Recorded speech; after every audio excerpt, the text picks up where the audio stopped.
Comb my hair. My wife said, comb your hair. Do it. Oh, bang. They approved it. Let's see how long they let me stay on tonight. I love it. That way I at least, I don't know, I'll stay on for a little bit. Hello. There's at least a couple of people in the room. Let me see. Am I coming through? Let me turn my volume up. There's my headphones. I can hear myself.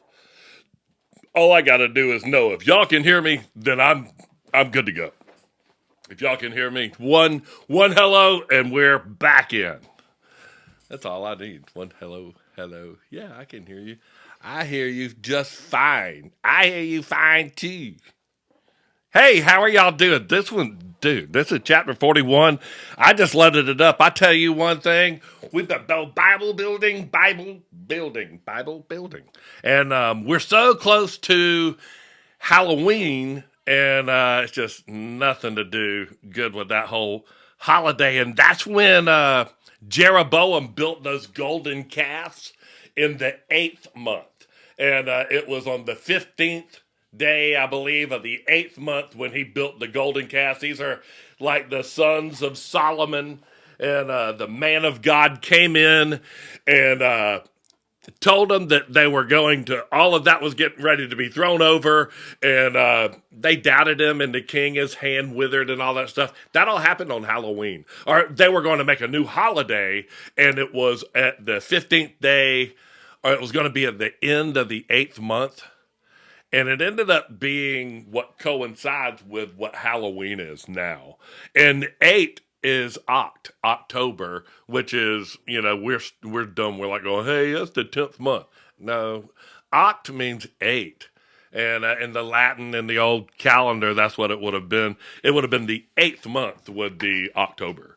But they didn't have dates, names back then. They just went by they didn't go by the month name October. Or it would be, Oct means 8. Nov for November. Nov means 9. Dec means 10. So what? Sept, that means 7. Sept, Oct, Nov, Dec. That's 7, 8, 9, 10. So September, October, November, December. We just off by like 2 months. We do the whole thing, and we ruin the calendar. They say that they're going to go by the moon, the phases of the moon, and they're going to error, and we do. I mean, we got leap years and all that stuff. All you got to do is go get you one of those Jubilee calendars that tell you that this is the end of what would be the 8th month. And this is when that guy built those golden calves. And that man of God came in and said, hey, this is all going for naught. He ended up dying in the whole thing. Remember, he was not supposed to stay there. He's not supposed to eat bread. He's not supposed to hang out with those dudes. And he was on his way on out of town after everything fell apart. And dude runs out to him on a donkey, man, and says, yo, man, I'm a man of God too. And you need to come back here and eat some bread with me, man. And he goes, oh, wow, you're a man of God too. So he goes on in there and he eats with him, and God struck him dead, man. Bow. Just for, he was like going, dude, I told you not to eat any bread there, man. You let that guy run out there and tell you something different? And they were right there in Bethel. And that's where Jacob raised up a pillar. So we were just reading that 10 chapters ago in the book of Jubilees. And if you're keeping up to date, we're on the 41st chapter of the book of Jubilees. And it is this is getting good. This is with Tamara, the daughter, and Judah, the tribe of Judah, and yeah, whatever. You're going to hear a story about boy Judah right here, man. He sleeps with his stepdaughter, daughter-in-law, and didn't know it. She was playing the part of a harlot, and then she gets, her stepdad knocks her up. And she ends up having 2 children, and their heritage and lineage and all that stuff, I think you're going to find very interesting.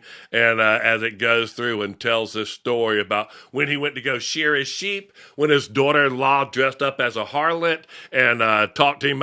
He goes into her, and he didn't even have any money to pay her.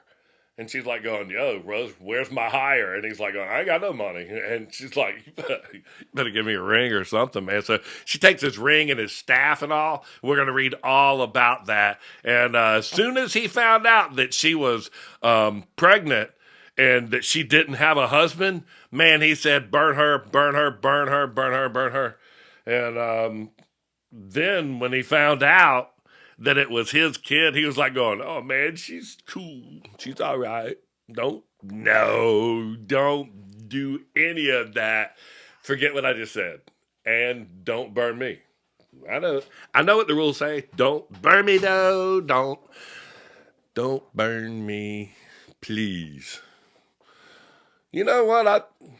It says that that's what they should do. If you download the study guide, it's right up here. I'll show you where it is. If you go to my bio page, you can click on my link tree, that's a picture of my bio page right there, and that thing is my link tree. And you know, where are we at? TikTok is just such a blessing to allow me to have a link tree.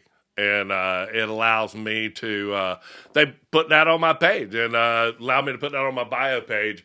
And my moderators and all that stuff are so, thank you so much. It's my wife's birthday today. So thank you so much, Gigi. We were celebrating right there. There's birthday hat. There's Arlo. We're blowing birthday candles. And she got strawberry cake. She is, what'd she say she was? 30. I better not say.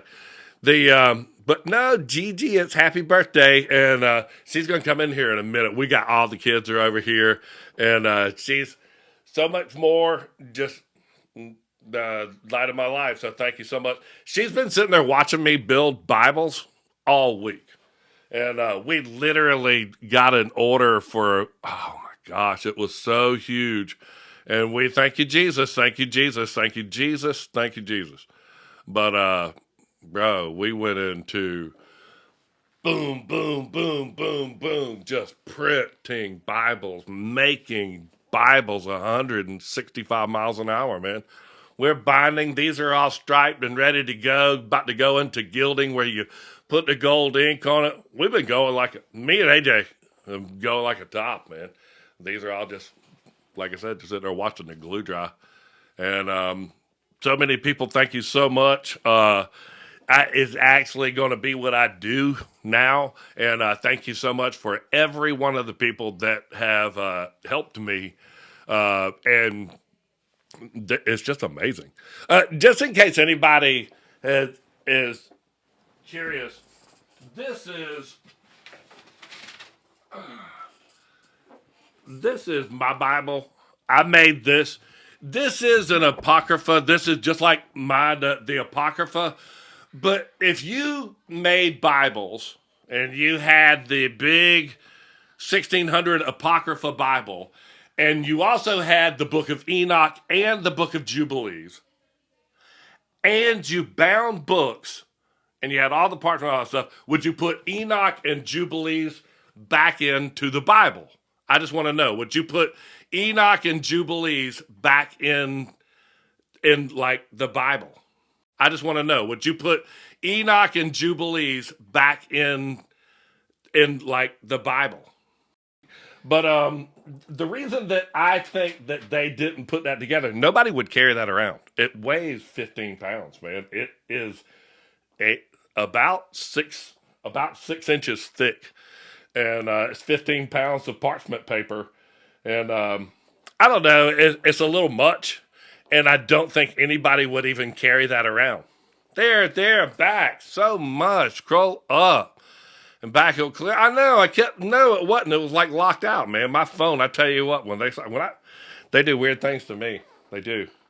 And thank you so much. I was asking, would y'all put Enoch and Jubilees back in the Bible? Would you put it into your Bible? And I guess maybe a couple of people might would have answered that and all that stuff. Yeah, it did. It froze up. And I think that they do. I would. And I did. I don't know if it froze up. But this is with Enoch and Jubilee in the beginning of it right here. That's Jubilees in the beginning of it. And then this is the Old Testament with the Apocrypha. It's that would make you not carry the Bible around. That would almost intimidate you to say, I'm I'm never going to know all of that and the way it cross references and all that stuff. I'm so blessed that I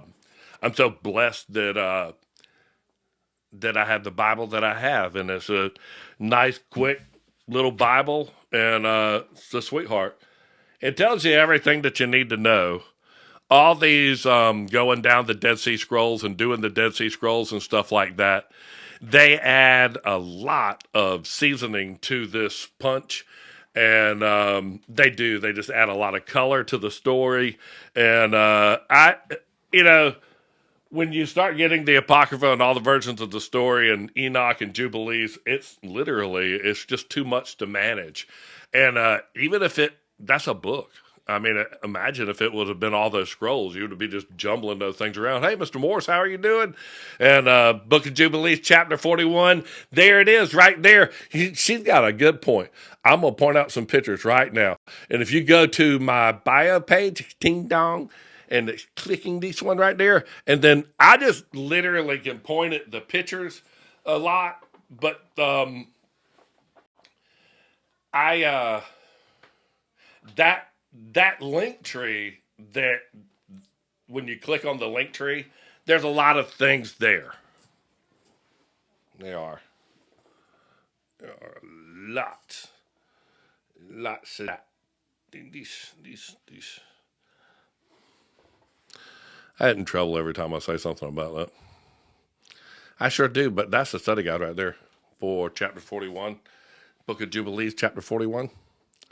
And we're going to read right into it. I don't know. They just, I don't know if why they shut me down or the reasons that they do. Y'all can hear me okay, can't you? Happy birthday to Gigi. Thank you so much, Gigi. There you go.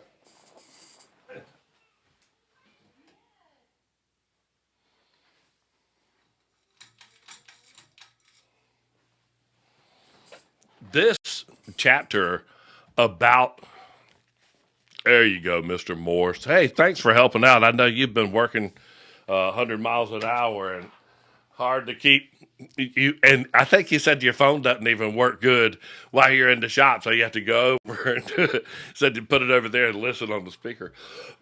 But thank you so much for all that y'all do, and we've got so many people in here that have been joining us for week after week, just going through the Book of Jubilees. And it's leading us down to, I don't think anybody in here has, this is about my normal crowd. These are my people that download the study guide, that go into it. I'll put some pictures up that will draw in people, and as we go through the lesson and what have you and talk about the stuff, it'll start to fill up the room quite easily. But the Book of Jubilees, I think, is probably one of the best renditions of, it's Genesis and Exodus all over again. I haven't found it wiggle off track, not one little bit. But it is Genesis and Exodus, and I haven't found it to get off track. It has so much more detail in it, and I think that my crowd thinks that it has more detail in it as well too. I know why they took it out, because it really does tell the true story about Jacob and his descendants. And like I said, I think this thing starts to flash when you even talk about them, or the name that he was given by that man that he wrestled with in the night that didn't know his name.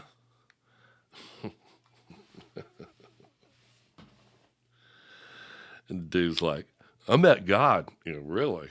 God would have known your name, and God wouldn't have had to leave before the sun came up, and God would have told you who he was, and God wouldn't have put your thigh out of joint. So you ended up getting a big L tattooed on your forehead. So this is this one. So, hey, Kate Nicole, good to see you again. Thanks for coming in. That was an angel. It says, and he wrestled with a man, uses the word M-A-N right there in the Bible.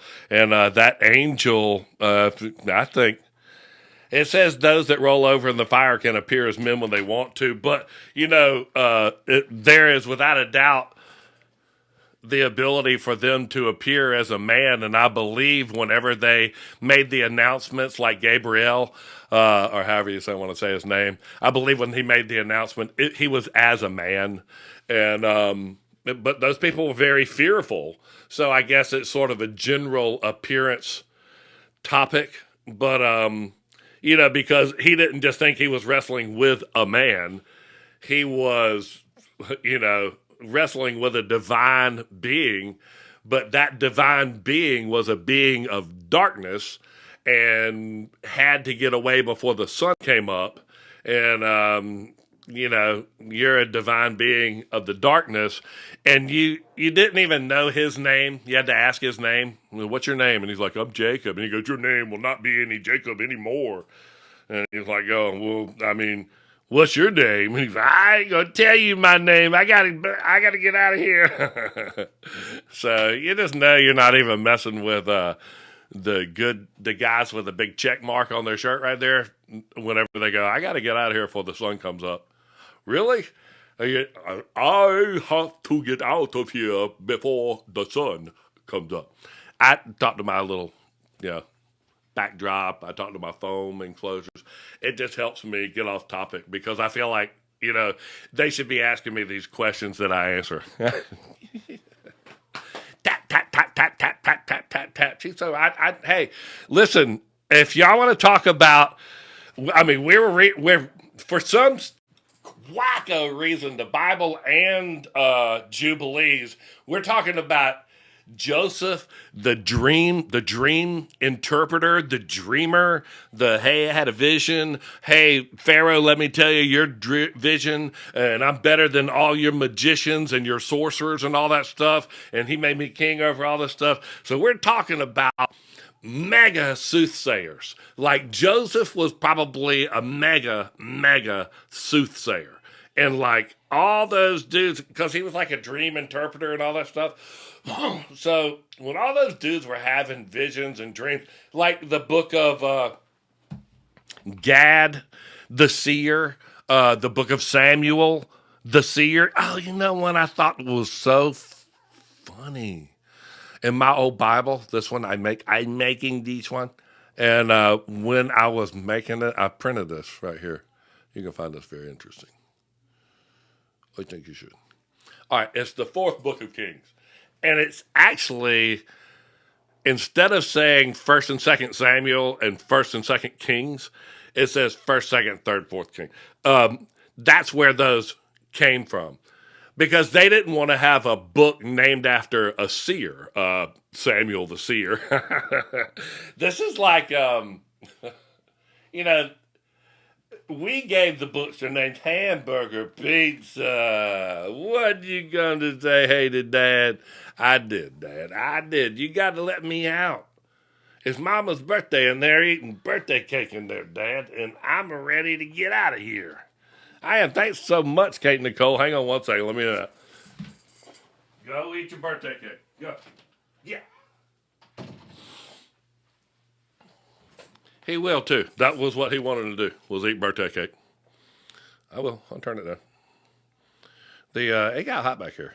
Hey, you know what? So Halloween is a big pagan thing. I mean, Bethel, where they raised a pillar. Bethel is where Jacob in chapter, 31 of the book of Jubilees, where Jacob raised a pillar in Bethel, where that's where Jeroboam goes back and wants to make a new holiday at the end of the 8th month. So at the end of Oct, and the bull, the month of the bull, Oct. And that's what it was, man. And it doesn't mean 10. It has nothing to do with 10. I don't know how we got it to be. October is the 10th month. I'm from Georgia, but dang, man, I'm like going, who was on the calendar committee? Like, dude, you know that means 8, right? And Nov means 9. Yeah. So we're voting on this? Oh, gosh, it passed. I don't even get it, man. I don't even get who voted up for Nov being 11. Doesn't has nothing to do with the 11th month, November. But that's our stupid calendar. It goes by the phases of the moons. Um, I gotta tell you, all of this stuff going by, and Jill's birthday. It's Jilltober. That's what she's called it her whole life. It's Jilltober, and so it's this whole month. And my buddy, he's not a he's not a believer. I don't know what he believes. God put him in my life. I love him to death. He's one of my best friends, but his opinions I value his opinions, but I tell you what, he listens to a lot of different things, even like Buddhism and what have you, and I'm just like, whatever. But when you start talking about this meteor that's coming by and here's the closest and he's freaking out on this thing, man. He's loving it. And I'm like going, do you really think NASA just destroyed all of the technology like immediately after they went to the moon and went, "No, get rid of, burn all the technology. Yes, how to make the rockets, all the math, everything. Get rid of it. Never need to be seen that again." Whew, whew, that felt good. And I'm like going, dude, I got a little $300 telescope that I can almost see Pluto with, and you're going to tell me with all the telescopes that we got that are tracking and all this stuff that we can't tell you everything about this, like the vehicle identification number, the VIN number in the windshield of this thing that's slowing down and make.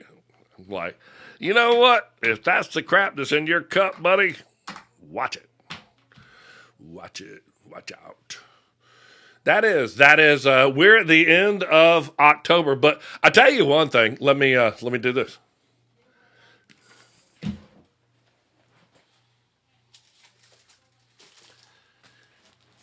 If you hadn't got the Book of Jubilees yet, this is one of them.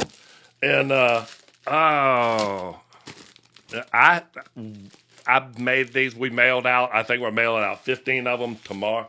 This is the Book of Jubilees. But what I wanted to show you is that how October is in the 8th month, and here's the Book of Jubilees, and I think there's only like a couple of these left on the website. But I will restock them again. It just takes me a month to do it. Here's the Book of Jubilees, and it has the Book of Enoch in it, right back here. Yeah, and it's got the Book of Enoch in it. And these are tough as nails, too. Just, it's a mean machine. So here's the calendar in the back. Let's go to the 8th month, October.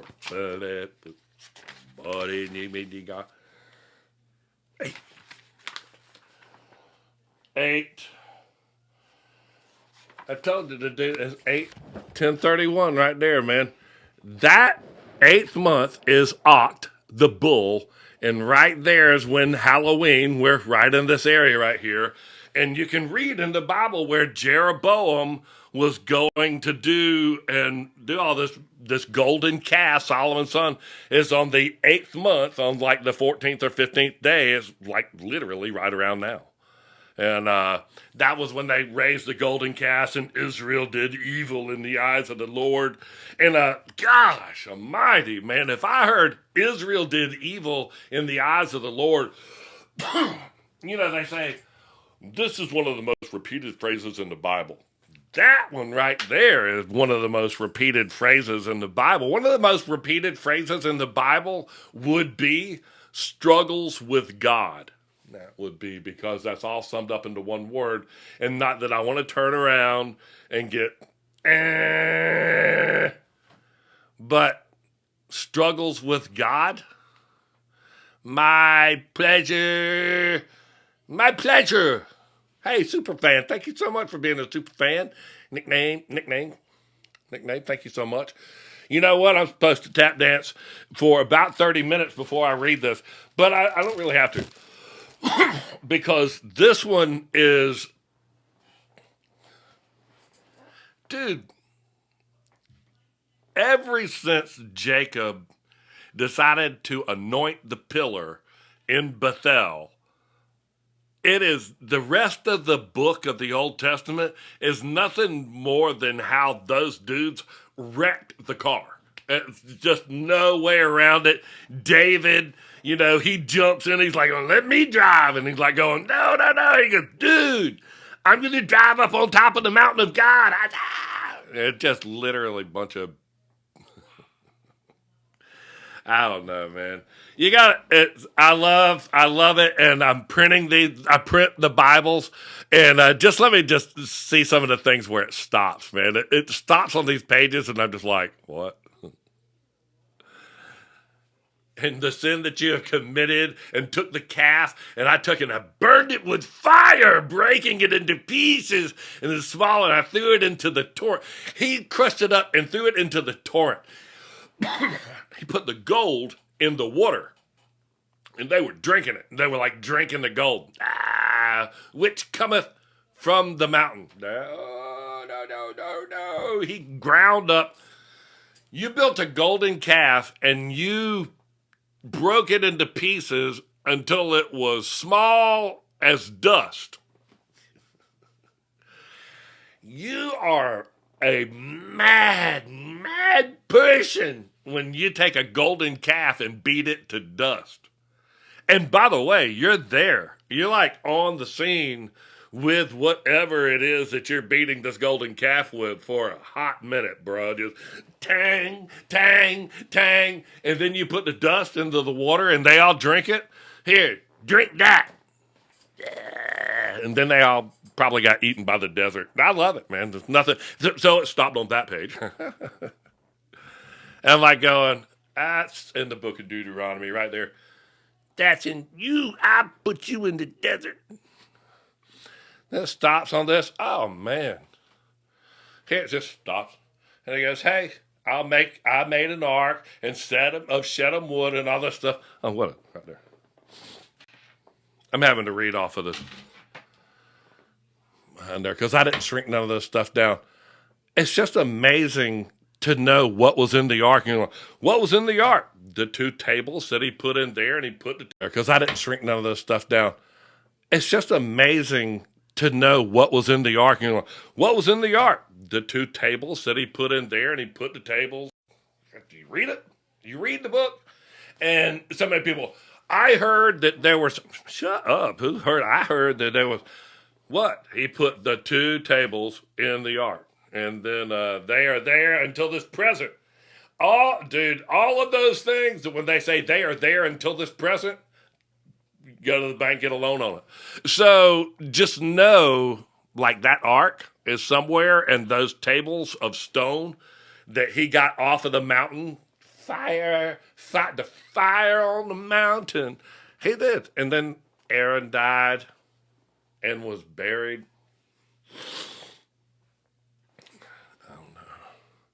I tell you, when it stops, I'm just like, okay. Like 4th book of Kings, man, this is just nuts. What does it say about these dudes right here?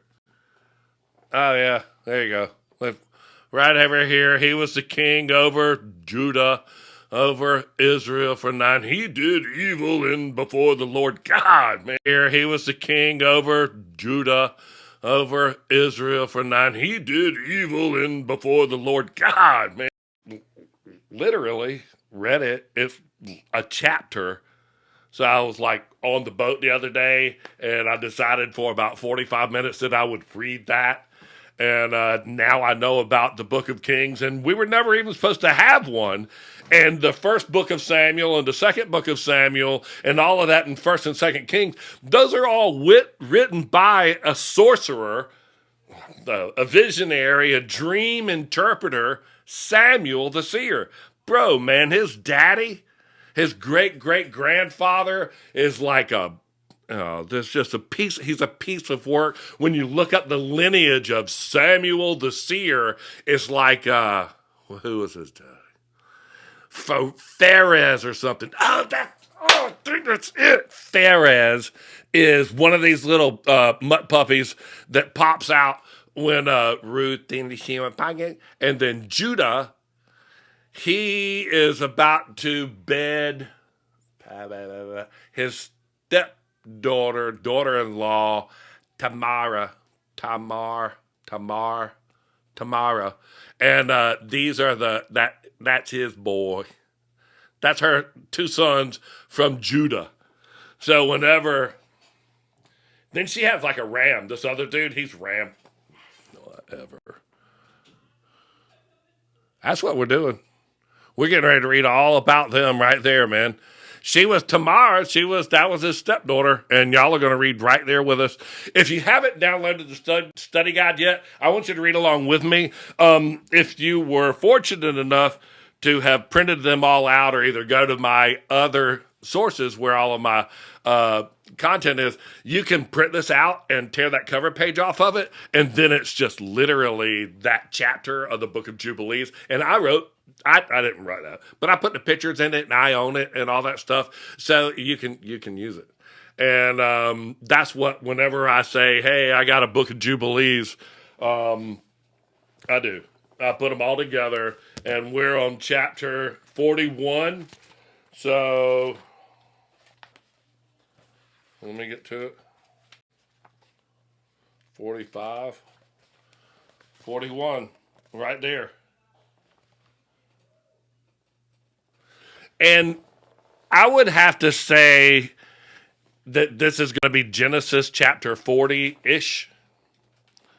I got a new boat. If anybody can see which one it is right there, it's that one. That boat. That little boat. That is the little boat. Every time I get on one of those new classes, I love those things. And but go download the study guide. Look, it's right here. Go to this one. That's my bio page. So when you click on that right there where it says Ezekiel, right there, it goes here. And then that is my link tree. And that's just cool. That literally is where all the stuff is that I'm allowed to keep in my link tree. And my study guide for tonight's lesson is chapter 41 of the Book of Jubilees. And I tell you what, just a lot of things that I like are there. You know, it's almost like a collage wall. But chapter 41 of the Book of Jubilees, right here, that's going to be it. It's 8:34. I'm going to take a sip off of my juice.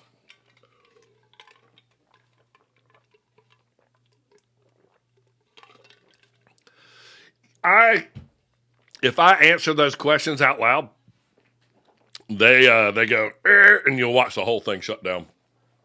But if you were asking what I was doing all day long,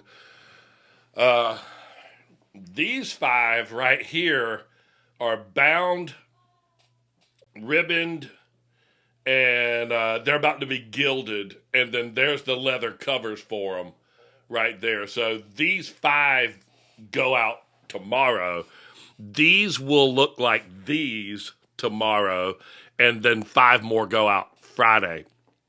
And but that's literally what I did all day. Those are all bound. I had somebody say put different color ribbons in there, and when I run out of that red, I may have red and then like a green or a blue on either side, so it can be Old Testament, New Testament, or current. What current project you're working on? Somebody suggested that. I thought it was a great idea, and so we're getting ready to find out. We're getting ready to read about this dude and his son right here is the union between him and his daughter-in-law, and then you can see how they come on down.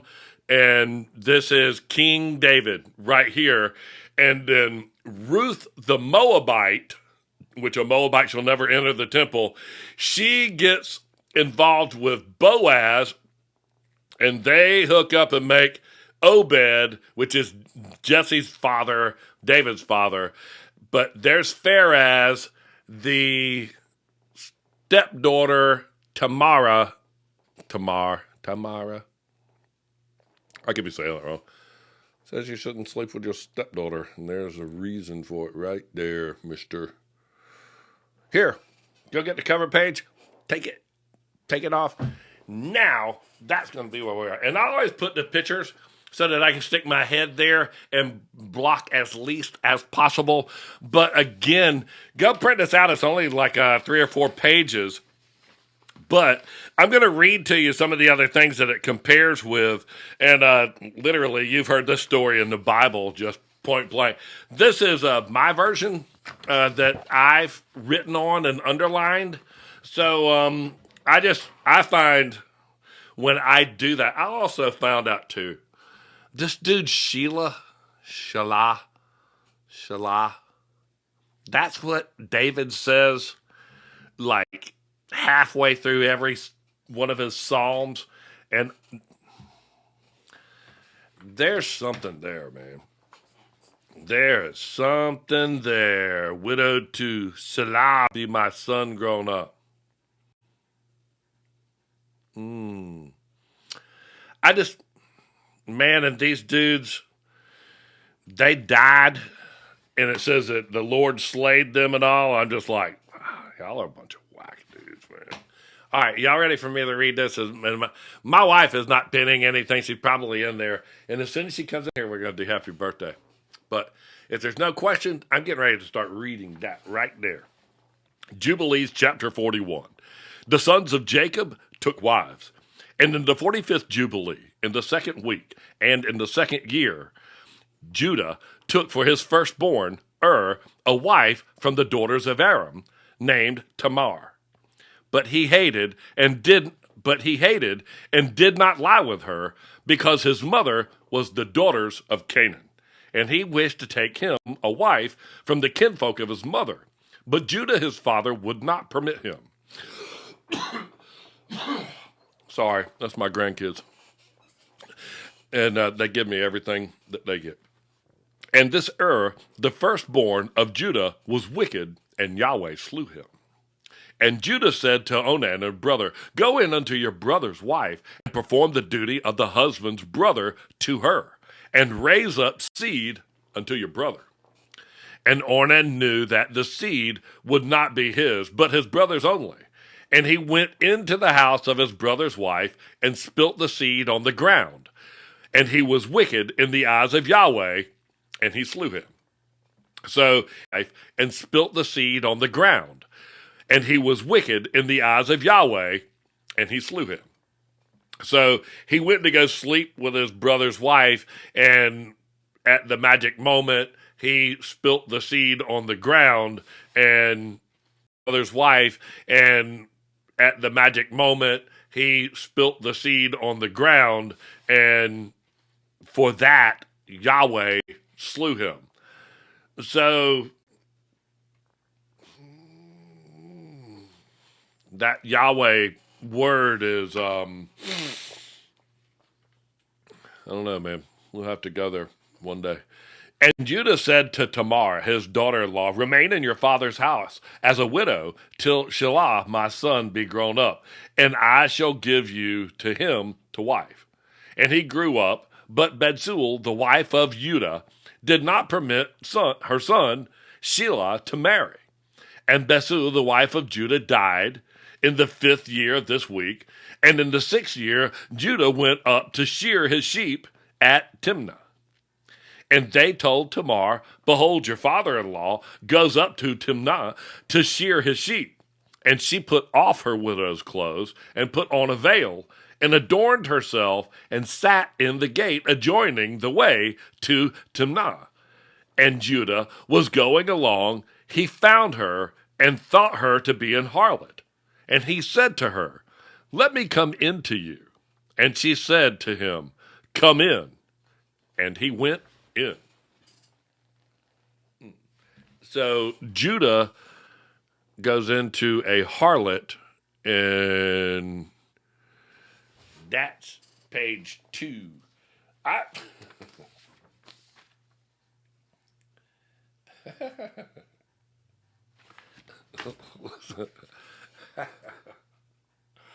just think this next line is who authored Jubilees? Thank you so much for asking that. It's on the first page of the first chapter of the first verse, right here. I'll read it to you. I hope somebody buys this one. Yeah. Oh no, I might keep it for myself. Page 1, chapter 1, verse 1, first page. You know, it says for something to be a canon that it has to be able to tell you who the author is, and it has to be useful for teaching. So, with that being said, and it came to pass in the first year of the exodus of the children of Israel out of Egypt, in the 3rd month, on the 16th day of the month, that Yahweh spoke to Moshe, saying, "Come up to me on the mountain, and I will give you 2 tables of stone of the Torah and of the commandment, which I have written, that you may teach them." So the very first page in the first chapter tells you that God wrote it, and he gave it to Moses for him to teach the people with.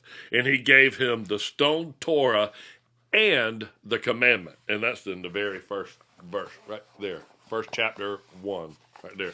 So that's who authored the book of Jubilees. Then, ironically, in chapter 6, it has a absolute perfect calendar, and it says that they're going to stray and start studying the moon. And, of course, they did, and they followed the Babylonian calendar, which is all lunar-driven, and they just went off the grid, and that's why we have leap years and lunar months and all this nonsense, when the solar calendar that counts 364 days is perfect. It's just counting the sun coming up, and that's what you do. And when the sun goes down, that's the end of that day. That's what messes people up right there. They think that midnight is when the next day starts, and that's just some nonsense that we made up. At the end of the day, like when the sun sets, that's the end of the day. Oh, you mean at the end of the day plus 6 hours in the middle of the night? No. You dudes are from Georgia! Whatever, man. At the end of the day when the sun goes down, yeah, that's the end of the day. Got it. Okay. What do we do? What specific removed books do you qualify as canon? That one specific book of Jubilees, I would say is exactly the thing that God gave Moses to teach the people with. Now, the book of Enoch does not say it was written by God. It says it was written by Enoch. And Moses says that he wrote the first 5 books of the Bible. So he wrote Genesis, Exodus, Leviticus, Numbers, and Deuteronomy. And it says at the end of Deuteronomy, I, Moses, wrote them. So it's the only book that says God wrote it. That? Well, then why haven't we had this? Well, if I was the devil and I was running the earth, I would have totally pulled that out of circulation until some jackwagon found it in a cave. Thank you. And then I had to, yeah, we've had that all along. Yeah. Sure you have. You've known this. If you knew this, we wouldn't have a problem with the calendar right now. Okay, I mean, because you would have went, hey, dude, you do know that you celebrate your Sabbath from sundown to sundown? That's because when the sun goes down, that's when that starts. Because the sun goes down, it's the end of the day, and what happens then? The next day starts, dang, diddle, dang. And you start off with watches. You start off in the night, and all the night is controlled by watches. That's why they call them watchers, because they were in the darkness. They were in the dark, and we had to watch against them. And the watchers watched in the darkness. And that's why it has the first watch, the third watch, blah, blah, blah. And then the hours are in the day. So it was the first hour, the ninth hour, Well, it's the beginning of the day when the sun rises. And no, that is not the beginning of the day when the sun rises. The beginning of the day starts at the end of the preceding day. So the Sabbath, that is Saturday, starts at about 6 p.m. when the sun sets on Friday. So I didn't make that up. That's literally what that says in the Bible, that you should celebrate your Sabbath from sundown to sundown. So as soon as the sun goes down, it's the end of the day. Dang it, there it starts again. You got to go. So it works. It's working. And let's read about this dude. He just went in, and his daughter. He just slept with his stepdaughter right here, and Judah. I love it, man. Like Judah. You mean like Judah, like biblical Judah, like child and lamb? Yeah, yeah, yeah, yeah. He's a trip, bro. And walks in to hits this whole thing, and then he ain't even got no money. That's hilarious, man. You want to talk about a good way to get your butt beat? You better be glad she wasn't a real harlot, or she would have just stomped your butt right here. And she said to him, "Give me my hire." And he said to her, "I have nothing in my hand save my ring that is on my finger, and my necklace, and my staff which is in my hand."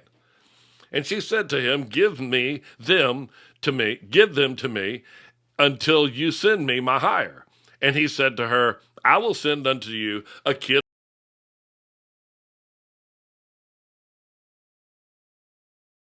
sheep. And she went to her father's house. And Judah sent a kid of goats by the hand of the shepherd, and Adullamite, which that's where David went into the cave of Adullam, and met the 400 discontented people, and they made him captain over them. Just such a bad thing.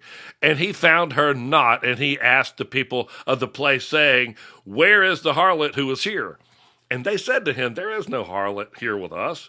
And he returned and informed him and said to him that he found her not. And I asked the people of the place, and they said to me, there is no harlot here. And he said, let her keep them, lest we become a cause of derision. And when she had completed 3 months, it was manifested that she was with child. And they told Judah, saying, behold, Tamar, your daughter-in-law, is with my child by whoredom. And Yehudah went to his house of her father, and he said to her father and her brothers, bring her forth, and let them burn her, for she hath wrought uncleanliness to Israel. And it came to pass, when they brought her forth to burn her, that she sent to her father-in-law the ring, and the necklace, and the staff, saying, discern whose these are, for by him I am with child.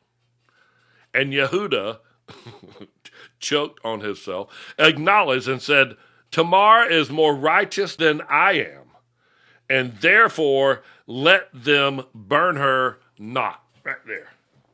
Tamar, so all of a sudden he finds out, dang, that's my baby, and man, she's cooler than me. You're a jerk. You're a jerk. And man, she's cooler than me. You're a jerk. You're a jerk. I don't think that's funny. Yeah, it's glitching. It's gonna glitch. As soon as you start telling the true story about Yisrael and how they ended up with no, I'll get it. They'll shut this thing off. I got one more page to read, and then I'll I'll take David apart for just a little bit, because you deserve it anytime. Not yet. Not yet. Go live on top of the mountain of God, right? Do it. It'll glitch. These are your thoughts on the barley harvest. What's their allegory? Well, they thrash that wheat, and that's where they thrash the wheat, the threshing floor. And if you read that old Bible, in the front of it, it says the thrashing floor. And it's where you would beat your wheat. And then once you beat the wheat, then you would throw it up in the air, and the chaff would separate away from the grain. So once you beat it, you shed that old the part that you didn't need, and it causes you to surrender that. So I got a funny feeling that David, it says, it uses the word Holocaust uh, there, and the tools of thrashing. And literally, you're talking about being on top of Mount Moriah, which is where this is. That's exactly where you would thrash a person. That's where Abraham took his son. The place that David bought is the exact same place where Abraham took his son to sacrifice him. So it's a mountain of sacrifice. And David, he built an altar there, him and the masons of Tyre. Don't let me. We will answer questions after we finish. Thank you so much. Thank you so much. I loved you so much for that. That was so cool. Thank you, Kate. Because I'm a talker. Am I on the last page? No. Go. Bang. This one, we're going to wrap this right up. And for that reason, she was not given to Shelah. And he did not again approach her. And after that, she bare 2 sons, Perez and Zareph, in the 7th year, in the 2nd week. And thereupon the 7 years of fruitfulness were accomplished, which Joseph spoke of to Pharaoh. I meant to put a star there, because evidently this is when the harvest began of the 7 years of fruitfulness that Joseph spoke of. Very interesting. And Judah acknowledged the deed that he had done was evil, for he had lain with his daughter-in-law, and he esteemed it hateful in his eyes, and he acknowledged that he had transgressed and gone astray. For he had uncovered the skirt of his son. Now that's what you hear, Ham uncovered the skirt of his father. That's not it.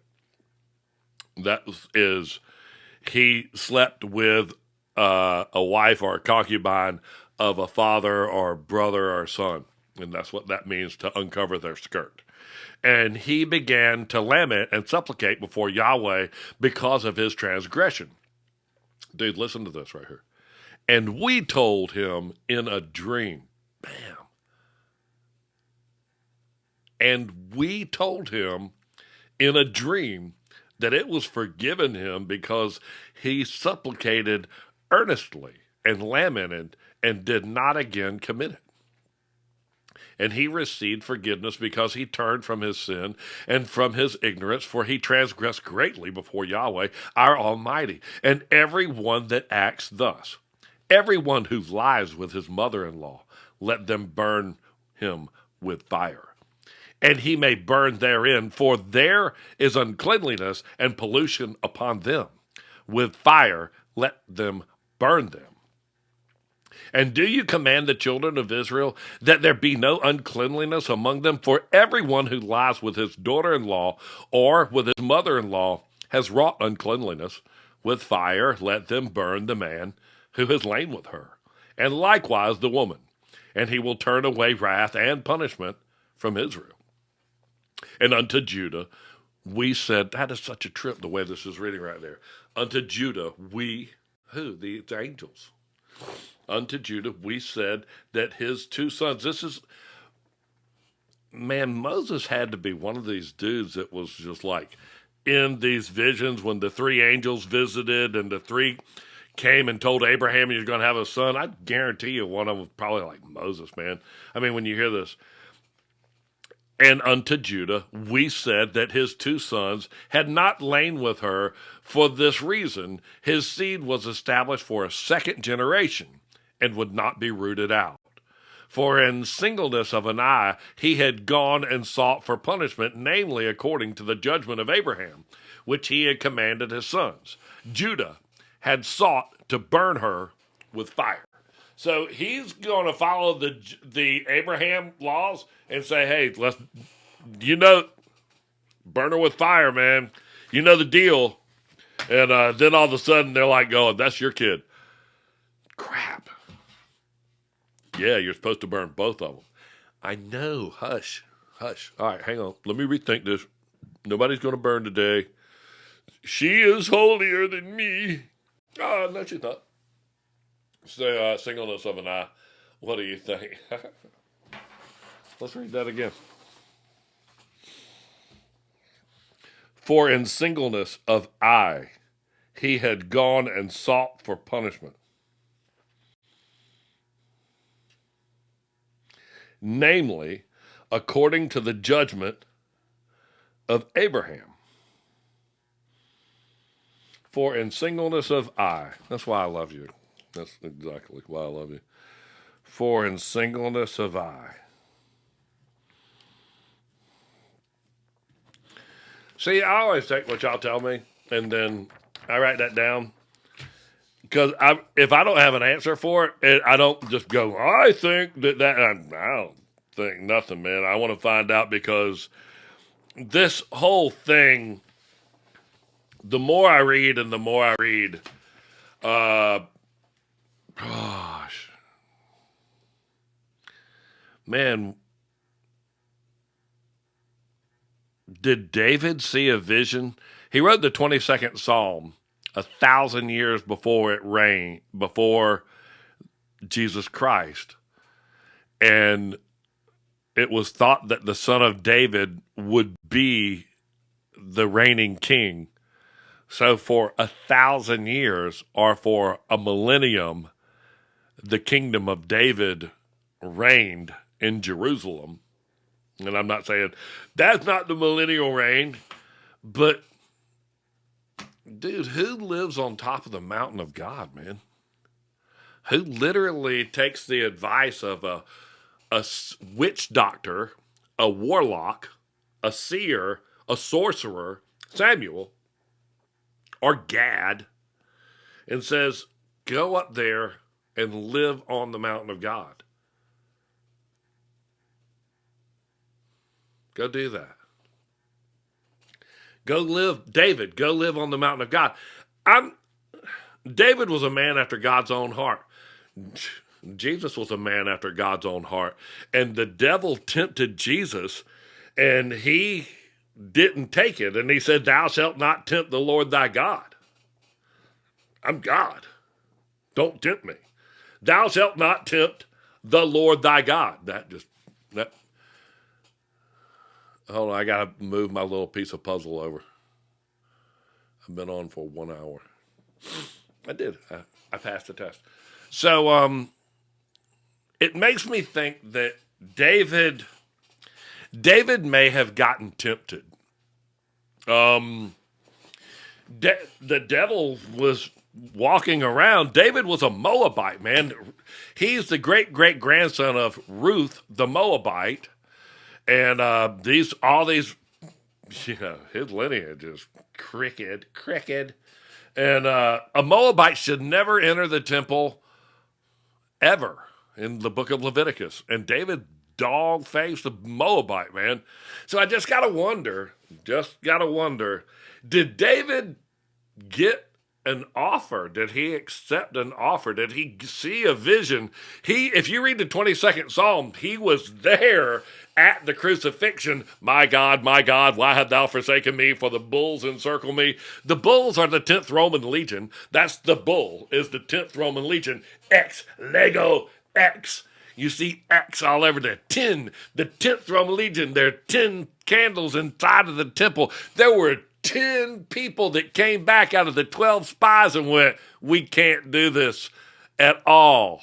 There were 10 people that believed that the wickedness would overtake them. Yeah, that's why they had 10 candelabras inside Solomon's temple and not 12. You're like, oh, what? Shut it. Shut it down. Okay, shut his video off. There he goes again. He's telling us all about that temple that Solomon, master mason, him and his little mason boys from Tyre, they built that big old temple. And then his son, double barrel knucklehead and knucklehead junior, Jeroboam and Rehoboam. Oh man, it's hard for me not to even just... Dude's going to make a new holiday, man. So he goes to the end of the 8th month, and he's going to make this holiday, and it literally coincides with Halloween right now. So you can see in the Jubilees calendar, we all think that, the eighth month is, what is the eighth month? August? Uh, Eight, oct. We think October. It should be October. It's not. October is not the eighth month. Octagon, octopus, all these things with eight, eight. It's month eight. It's month eight right there. And if you can see,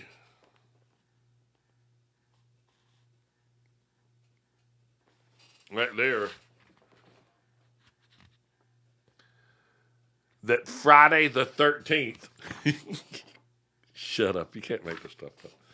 Friday the 13th on the 8th month.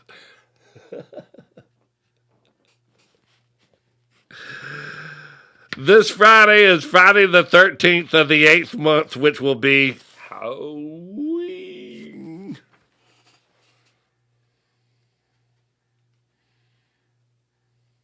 Wow.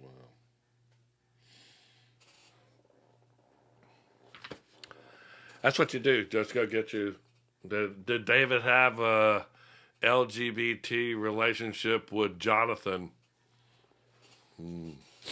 You must have read that same verse that I read.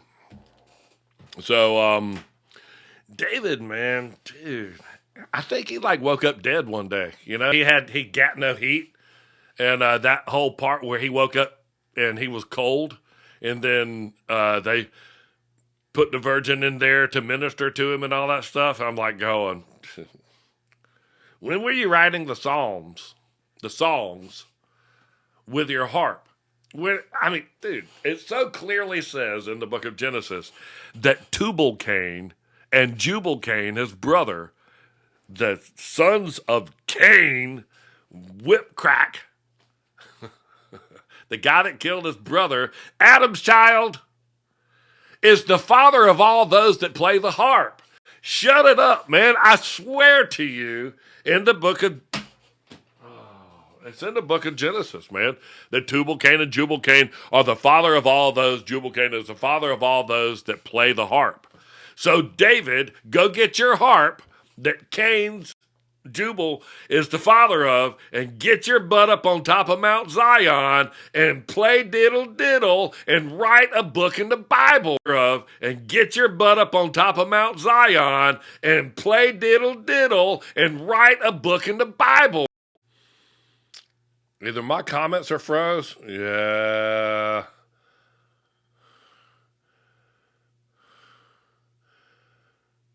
Skip. You're back. I know. It just froze. It froze as soon as you said TJ, and that's why I went, what? Why'd you say that? Yeah, I know who's freezing it up now. Skip. So, tell me about what you just said. Jamie Jameson. Jamie Singh. That's my daughter. Tati. Come on, I'm waiting for it, man. I'm watching the comments right now. It just froze up. I know. I lose it all, man. It's hilarious. We all know what it is, man.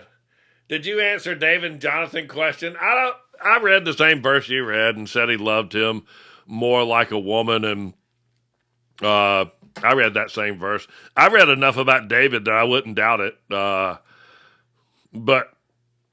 I mean, that's not the only thing he had going on, man. I mean, bro lived on the mountain of God.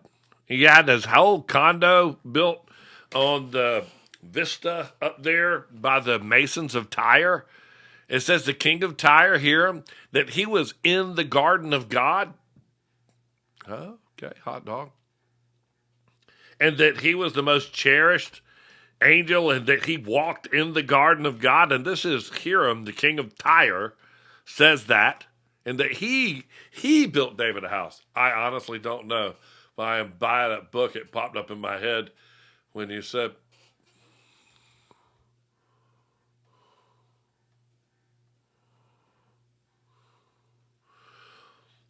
Well, people ask me all the time about what I know about Freemasons. So we can just watch the screen, lock up if you want to. But TJ, my stepfather, he was a Freemason. He was 90 years old when he died. And he left me 40 years worth of his diaries after he got out of the Second World War and went to Africa, the land of Canaan, to find the headwaters of the Nile and to build bread making facilities in Africa. And I just, he's a Freemason, 32nd degree Freemason, and man, I've never been affiliated, never done anything with the people. He never invited me into it, but when he died, he left me and gave me, well, I don't know. My mother gave me his 40 years worth of diaries. They're right here. Those little black books right there.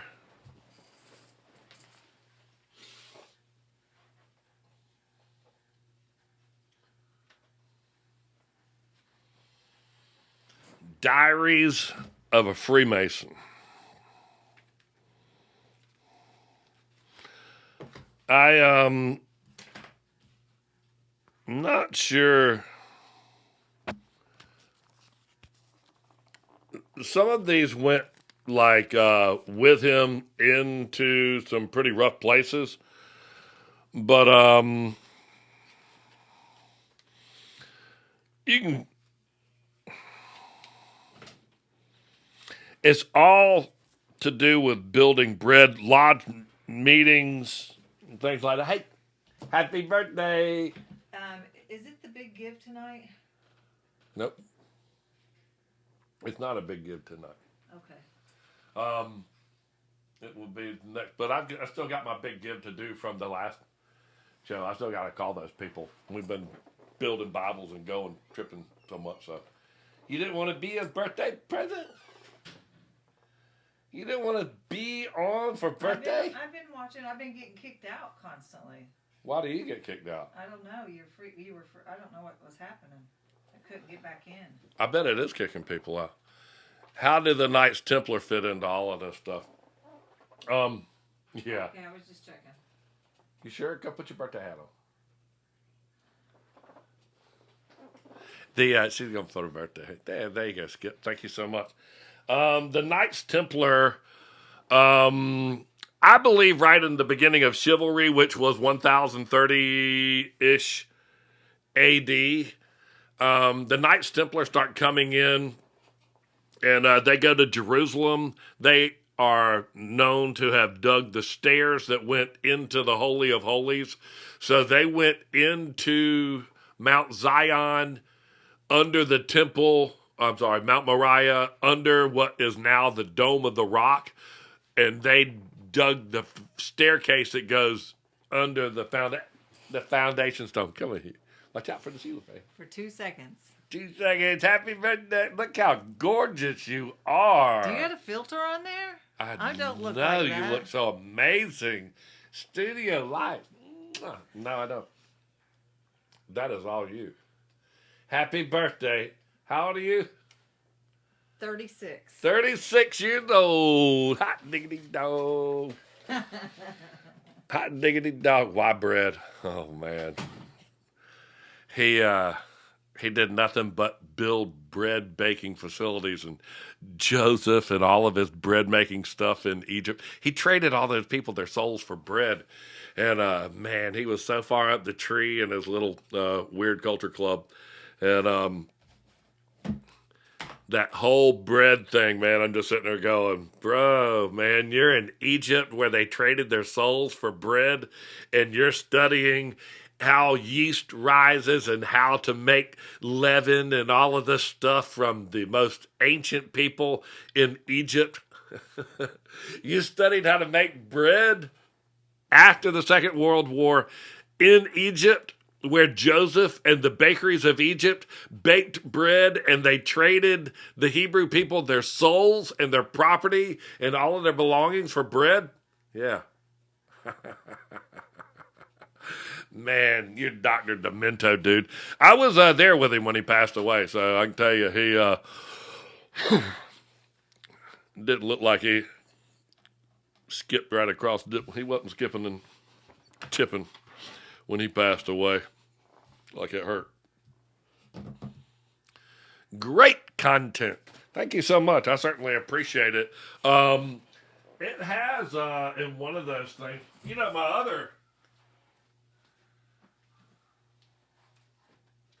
my real daddy, my real daddy gave me this Bible that he never used ever. He wasn't like a preacher or none of that stuff, man. Somebody gave him a Bible, and it was a really cool Bible, and he gave it to me. But it's a Prince James Version Bible. And it's from 1839. And I just want to show you. See all the maps that are in the back of this, the ancient world and all that stuff? Let me show you. They are, I took them. What is it? Look at it, man. That's all in the, you can see where the page is folded in the back. Look at that right there, man. There it is. You can see where that whole page is folded. I just took these pictures of all of these maps from 1839, and they're all in the back of that Bible I make. That's the front page of it right there.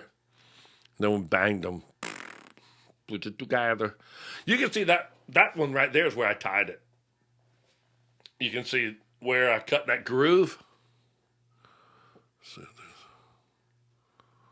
Yeah. See where the string comes through the groove and the string goes down and holds it together and binds it. That's what I've been doing all week. And then once you get that all tied in and the glue, then you just bind it and strap it and just layer after layer. Then you start seeing the fabric. I was going to pinch it and zoom it up. Thank you so much, Gigi. I put all the maps in it. But I tell you what, I think that a lot of people got that because of the front end in it. And it has all of the, family tree and military service records and stuff like that in it. So it really would take you a month of Sundays to fill out the front end of the Bible with your family tree and the births and the records and the military service records and of all of that. It really is available to put in there. It would be a great thing to put together for Christmas. And it takes me about 4 to 6 weeks to print, bind, put together, leather, wrap, and all that stuff, these things.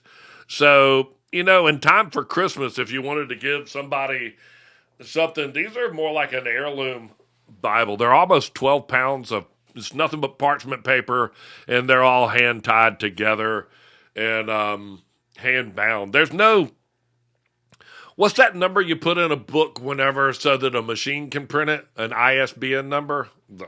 Doesn't have one. Right there. Oh, there's my book of Jubilees. Those are all literally all getting ready to be mailed out. Those are all pressed. That's the logo. I branded them. Patow! All of those get branded. There's probably 5 of those left, and then I have to rebuild that whole stock. But I'll do it next week, without a doubt. Y'all have been so gracious to me. Folding all the leather, you have to hold that and let it just dry in that position. Then it puts all those 90s on it. Paper. Nothing but parchment paper. Then I put it in a box and send it out. Heavy duty box. They are beautiful. I'm concerned. I appreciate it. They are beautiful. I'm concerned. I appreciate it. the baby, and then Naomi snuggled the baby, and they called the baby Naomi's. And I'm like going, Naomi is a witch doctor from Moab. I'm like going, of course you should raise him. Yeah. You tell Ruth, you don't know what you're doing, man. You're a little, I do what I tell you to do. So, I don't know. Ruth is a piece of work. Happy birthday, my wife. Happy birthday.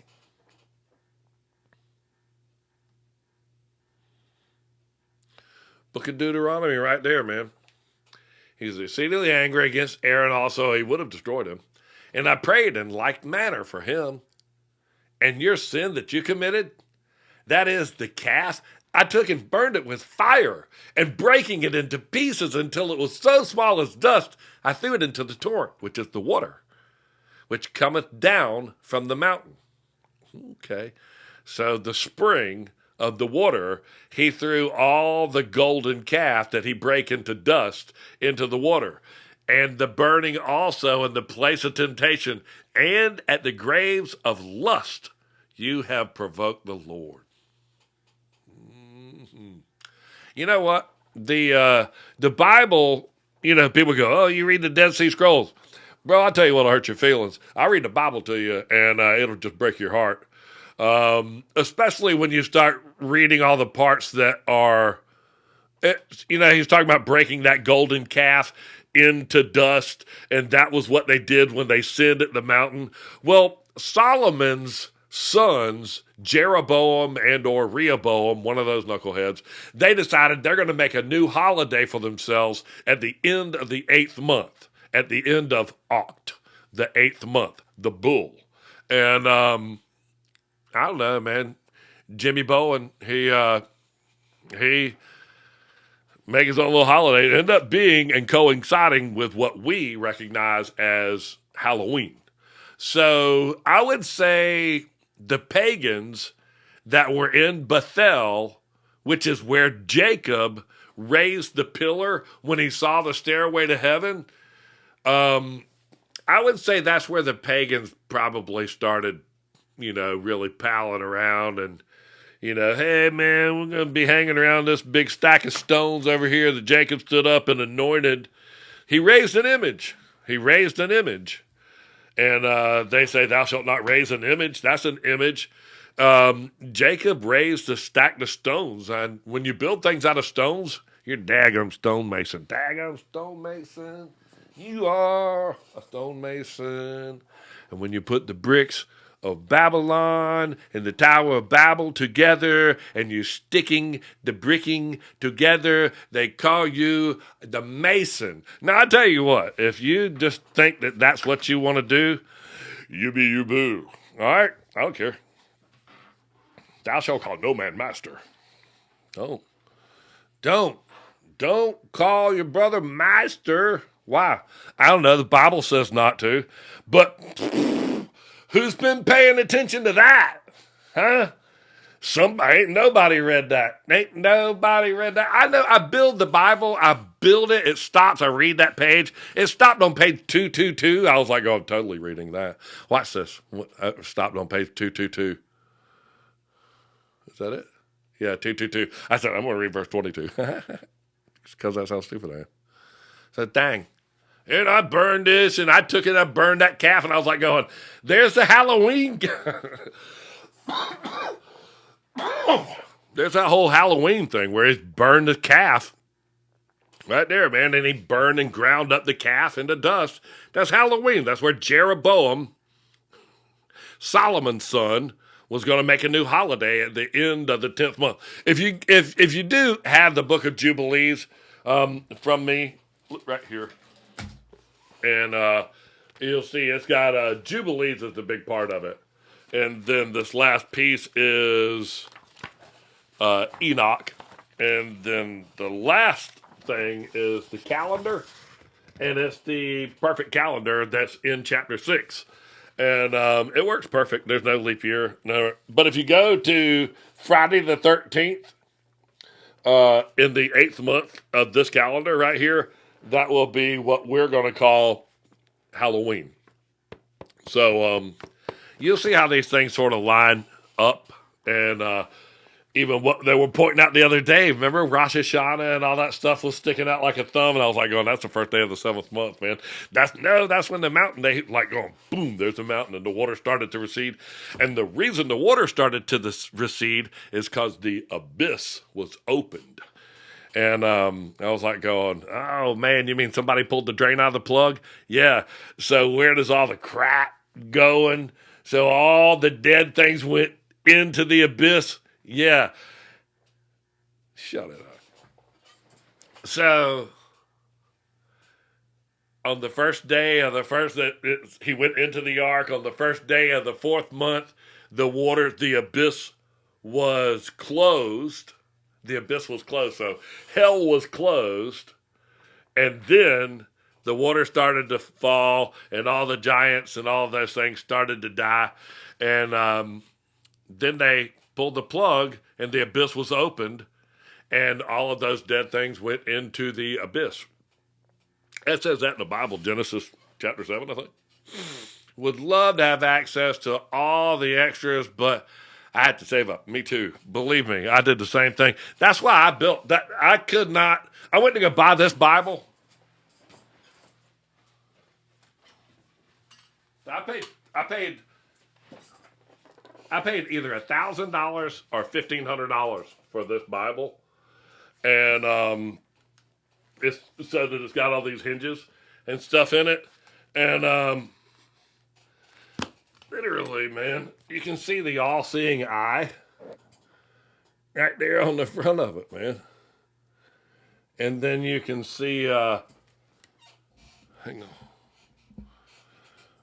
You can see it says he is just a man right in the middle of the cross. And that's what Pontius Pilate said about him. In the top of the cross, that's Prometheus. And he's the bearer of light, the bearer of fire.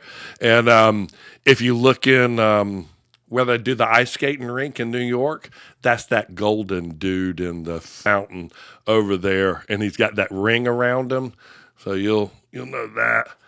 And then like I said, all of these things are pretty Dr. Demento.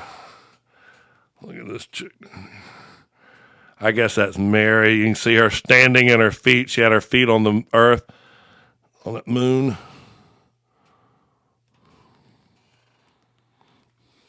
My Bible, it doesn't have any of that. This thing is meant to be closed and to put up on a shelf. And you go, look at this, look at this. And that's all you do. Mine, you're supposed to open it. Go open it. Open it. Open it.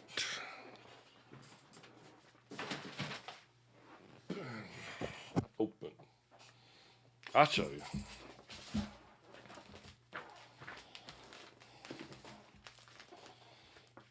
Let me go into God, 1 Samuel. Man, that's where it starts talking about David and the thrashing floor. There's a book of Ruth, and it goes all the way through her. Boaz, Ruth the Moabite. I mean, you read right there 2 chapters before in Leviticus, and it just says a Moabite shall never enter the temple. But I mean, what do I know? I just dumb country boy reading the Bible, and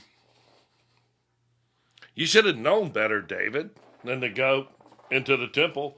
But it also says that we were never supposed to have a king. And sure enough, we have a king. And they were like, no King's Day. That's so religious. Thank you so much. Check out the big give in his link tree. Arkansas Gigi, I certainly love you. Yeah, it is right there. I think I got a picture of this right here. And I am going to put all that. I got to contact all those people. It's going to be right. I bet you right there. Click on that link. That's got my address in it. You can send me a postcard. And then we always give away something. And last month we gave away one of those big old Bibles. And I got to get all those people together. We're going to do that live. There's 6 cards and there's like 4 or 5 people. So it's not a thing that somebody's not stretching it too far. But I think since there's so few people, I'm going to give everybody something. So it's going to be a good day. It's going to be a good day. when I have it. These are all what we're getting ready to mail out. Gigi, okay. You know what? I have enjoyed so much going through these chapters and the book of Jubilees with y'all as we go through the rest of the year and finish out the book of Jubilees, which is what we're mailing out. When we get to the end of this, I can't wait to start the book of Jasher. And I've read it now 4 times. I'm speechless. I love Jubilees. I love coming up to chapter 31 going, it told the angel, said, do not build this place. When I read the book of Jasher to you, you're immediately going to go to your Bible and read the exact same story out of it and go, holy cow, I know the details that are left out of this. If you feel satisfied in the Holy Bible where we talk about the giants and the fallen angels and all that stuff, it's too bad in the Holy Bible where we talk about the giants and the fallen angels and all that stuff, it's 2 sentences. It's Genesis 6, verse 4. And it's not very far drawn out. It just says, it talks about the Nephilim and then there were giants in those days. And how did I get my postcard from Maine? I'm not sure. Ruby Tuesday, I'm not sure. I've got those sitting up there, and I only have there were 2 people that sent 2 cards, and there are a total of about 4, and one of them's literally a piece of art. They're right there. But I haven't checked the mailbox this week, and I'll put them together for the next drawing. All together, there's 8 people in the drawing for whatever it is. And I really appreciate that because I want to start like a pen pal relationship with you guys. If you do go to that big give, it's got my address. It's a P.O. box. So, but it says that y'all will put somebody to watch from the tower, and my address is on Tower Way. No, it's not a coincidence. That's where Ezekiel, the trumpet, is, on Tower Way. I go into my tower. I watch. Pack the book. Put together for you. That's a great one. I might keep that one. Jasher, you're going to love it. It is going to make you read your Bible, and you're going to say, now I know exactly what I'm reading. You'll be, as soon as you get on the page, you'll go, oh, okay. Now I know why David decided to go live on the mountain of God. Oh, okay. I know who the real crapheads were. Wow. Y'all did what? And it's just the Essenes, they said that they were extremists. That's what you would call me. I mean, I'm literally putting this Bible together. It stops, and if the printer stops and it says, hey, you're about to jam the paper or add more paper or whatever it does, it stops. So I don't know about you, but if I'm printing a Bible and it stops and I've got just a minute, I'm going to wonder why it stopped right there. And I'm looking at it, just going to read that. And almost every time it just tells me something intriguing about the Bible. And I know the deal, man. I know the deal. And I guarantee you the dudes that were the Essenes that wrote the Dead Sea Scrolls, I guarantee you when they delivered the products as they would have done to the Pharisees and Sadducees as they adorned, looked for those nice covers and those nice scroll jackets and the nice scrolls and all that stuff. I guarantee you the Essenes dudes that wrote them were like going, you have no idea what any of that crap says, do you, boy? Y'all ain't read none of that stuff. You walk around here with your breastplate and all of your stuff on, and you don't know crap. You obviously haven't read any of this. And it's pretty funny. It's not funny. I mean, that's why Jesus walked in and started flipping tables. And he said, tear this whole place down, dude. Man, gosh, man, we came and told Jacob, do not build this place, man. It's an eternal sanctuary. It is me. It is me. And it's the new Jerusalem, man, that's going to descend. All those people are gathered around Jerusalem, and that is exactly where fire is going to descend from the sky and destroy all those people in the end time. So it's not a unknown fact. Hey, Gary Check, thank you so much for joining. I certainly appreciate that. Arkansas Gigi, you're just amazing. And all of my moderators, I have to tell you, I had, I think somebody got mad because I wouldn't let them be a moderator. And I'm like, oh, man, my moderators are pretty cool. They know how I am. And I don't know.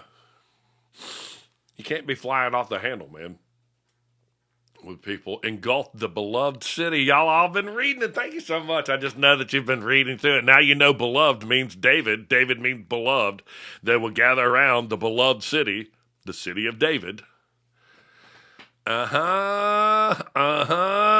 We love you, Kate Cole. Thank you so much. You were one of the people I was talking about, Arkansas Gigi. Thank you so much. I do love y'all, and I really do, man. I pray and thank you, Jesus. I ask him to help me produce this work and produce these books and produce this stuff. And man, I made almost like 10 the other day. I'll catch up. Not catch up.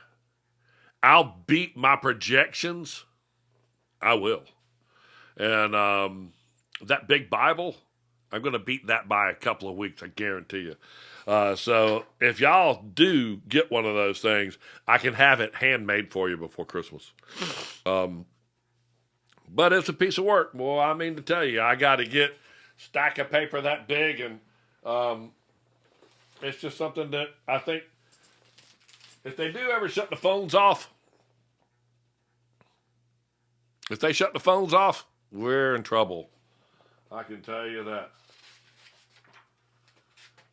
Nobody's going to be able, even if you do, you know what? The worst thing that they could do is shut the phones off, because now people fact check me with their little computer or what's it called, Chat GPT, and I'm like going, it doesn't say that.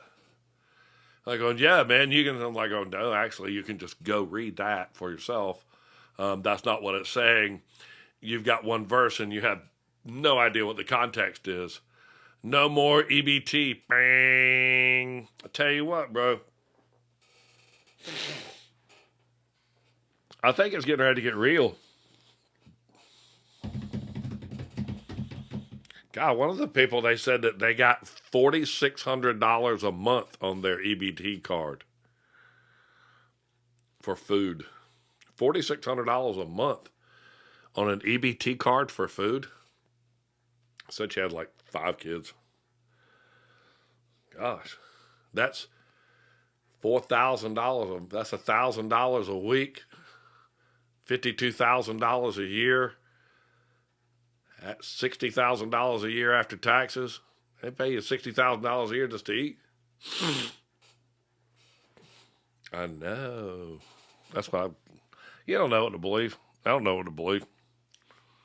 Hell, I go on that. You go give me $4,000 worth of food every month, I'll take it. Guarantee you. I would. Do you think the Antichrist is a system instead of one person? It says that the Antichrist is already in the world. It says that in a couple of scriptures. I did a TikTok on that. So I do believe that the Antichrist is already in the world. I believe that it is the spirit of evil that operates within others. I do believe the son of perdition is an individual character different than the Antichrist spirit. But I do believe the son of perdition, once he is exposed,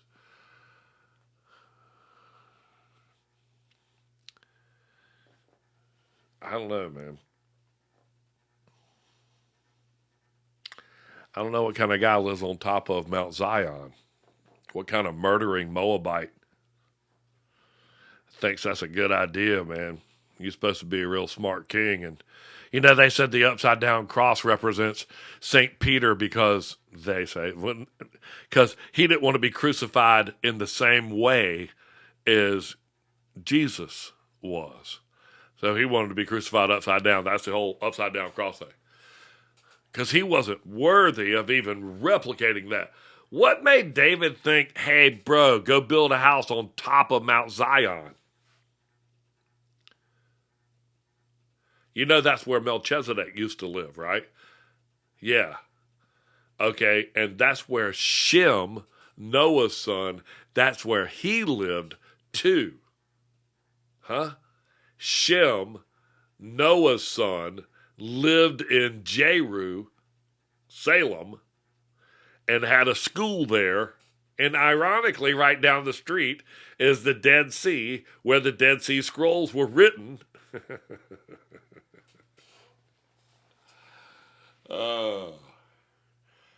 And then Noah, what is it? In chapter 10 in the book of Jubilees, it is, they're talking to the watchers, and I think it's Enoch or something. He says, Satan says, leave a tenth of the fallen angels or the giants so that they can do my bidding.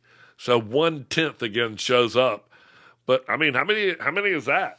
So without a doubt, they weren't slayed. Those giants didn't die in the flood. They found them right after Moses sent out the spies, and they said, hey, dude, all the giants are over there in the land of Canaan. Yeah, they made us like grasshoppers, bro. Yeah. And then, y'all are walking back and forth. And I say y'all, Jacob, his sons, Israel, back and forth by Jerusalem, going to Bethel, going to Hebron, going back and forth, back and forth. Bro, Shem lives in Jerusalem right there where the Gihon spring that is mentioned in the book of Genesis. Shem lives right there.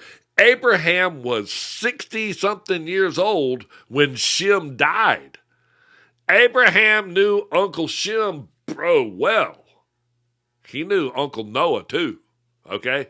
You mean you're the guy that actually talked to God and he said, build a boat? Yeah. Y'all heard all the watchers and all the giants beating on the ark when the rains came? Uh-huh. Bring it. Teach me. Man, all we do is sit here and help the lame and the blind. They told us how to treat the fallen and to treat them, and we help the lame and the blind. We give them water out of the Gihon springs. We make bread and wine, and we treat the lame and the blind, and, we're the Prince of Peace, and we're just totally chill up here. And, yeah, that all ended. The Jebusites took over, and then David went up there and slayed the Jebusites and the lame and the blind that are hated of David's soul. What kind of knucklehead hates the lame and the blind?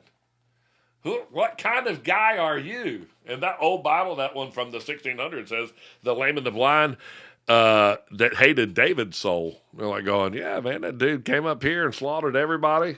All the lame and the blind so that he could spread his little plaid out and write his books and play his harp.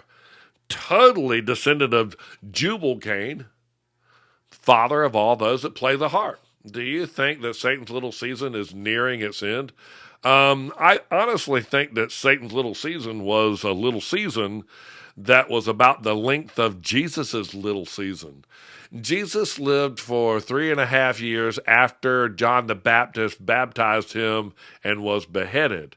So Jesus made it through 3 Passovers, and it talks about 3.5 years. So, you hear the period of 3.5 years over and over again in the Bible, and 1,260 days, or 3.5 years, or 40 and 2 months, and all this stuff. And so I would have to think that Satan had the same type of little season. How on this earth do you know what you do? uh, keep going. So he is known for being there for 3.5 years. So I got to say that Satan was probably released somewhere along a little season like that for like 3.5 years. The problem is we go, man, there's so much crap in the world. 1,000 years after Jesus resurrected, it says that after the 1,000 years are finished, Revelation 20, verse 5, after the 1,000 years are finished, the rest of the dead yet live again. That's the crap. Are you saying that David was a bad guy? I'm not saying anything positively. David saw the crucifixion of Jesus Christ 1,000 years before that. We were never supposed to have a king, and God told the witch doctor or the warlock, Samuel, the seer, that wrote several chapters or books that's in my Bible right there, written by Samuel the warlock, and then David, he wrote the biggest book in the Bible while he lived on the mountain of God in the temple of God. In the Psalm 110, he said he was a priest in the order of Melchizedek. You're like going, double barrel, no, you're not. And how can you sit on your own right hand? You're stupid. But, bro, you're just walking around. Everything you say is a song. Your whole book is about songs. And you play a harp. And Jubal Cain is the father of all those that play the harp. So Ruth was a Moabite. Leviticus tells you that a Moabite should never enter the temple, ever. So I don't know who David is. I can read to you that he's a ruthless, murdering Moabite that lived on the mountain of God. And he literally spoke to God through warlocks and witch doctors and seers, and they advised him to do a bunch of stupid crap, man. And then they helped his son out. Like, dude's supposed to be super smart, Solomon, and the Bible says, or the books of Leviticus and all, they say that a king should never gather many horses, or should never gather many wives, or should never gather much gold unto himself, and should never, ever return to Egypt. So, like Daryl, he decides, King Solomon, he decides, hey, let's go to Egypt, gather many horses, let's get a bunch of chicks. When we go down there, I'll have 700 wives, 300 concubines, 1,000 total women, and I'll gather 666 talents of gold from these people. Jacob killed Rachel. Dude, I don't know. I don't know about that. She definitely named that child son of my sorrows, and he went, no. Jacob was a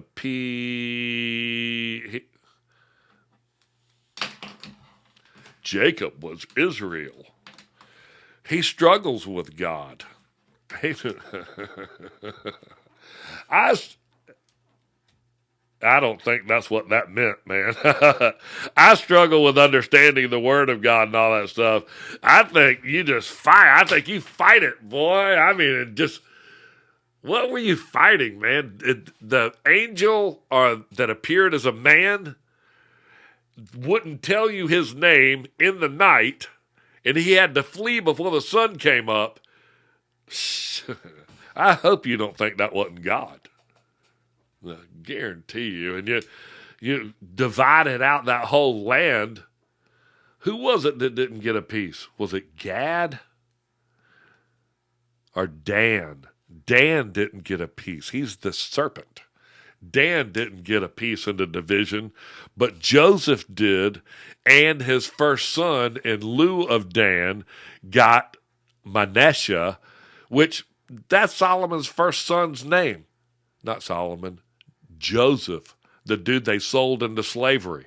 His first son's name is Manasseh, which means forget my father's house, because he's a knucklehead and his children sold me into slavery. So I'm going to gain power because I'm a visionary and a witch doctor, and I'm going to convince Satan, which is, Pharaoh, I'm going to convince him to let me run Egypt for him. And then I'm going to trade all the Hebrew people, all their possessions, for bread, not seed, because they could grow seed, make wheat, and then make their own bread.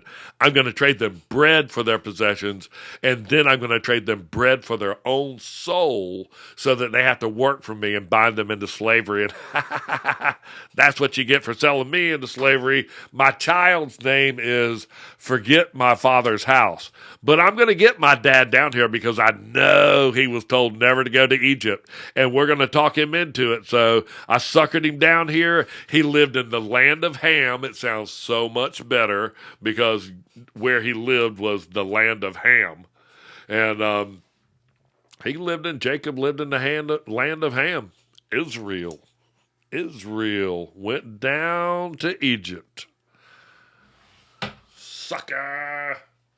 What do you think about the Great Deception? What if you found out that David wasn't who you thought he was? Yeah, you can read Ezekiel 13. What if we all find out that David was actually a Moabite? He was a Moabite. He's a murdering Moabite. A harp playing, Jubal Cain, father, descendant of the incestuous relationship between Tamar and Judah. Whatever. And then Samuel, the seer, he comes from that whole little thing. He's calling all the shots. Hey, I'm your local witch doctor today. No, I am Samuel. I feel like a prophet. But I'm still a visionary. I can interpret dreams. Man, you ought to watch that movie, David. What is it? House of David. If you think the House of David is not divided, look on the show and the word David is cut in half. The House of David is divided. He's divided.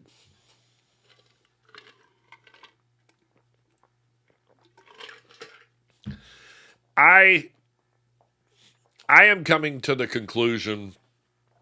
David spelled out the crucifixion of Jesus Christ 1,000 years before it happened, to the letter, to the T, even the gambling for the cloak and gambling for his robe to fulfill the prophecy and all this stuff. So just know, I think he saw something.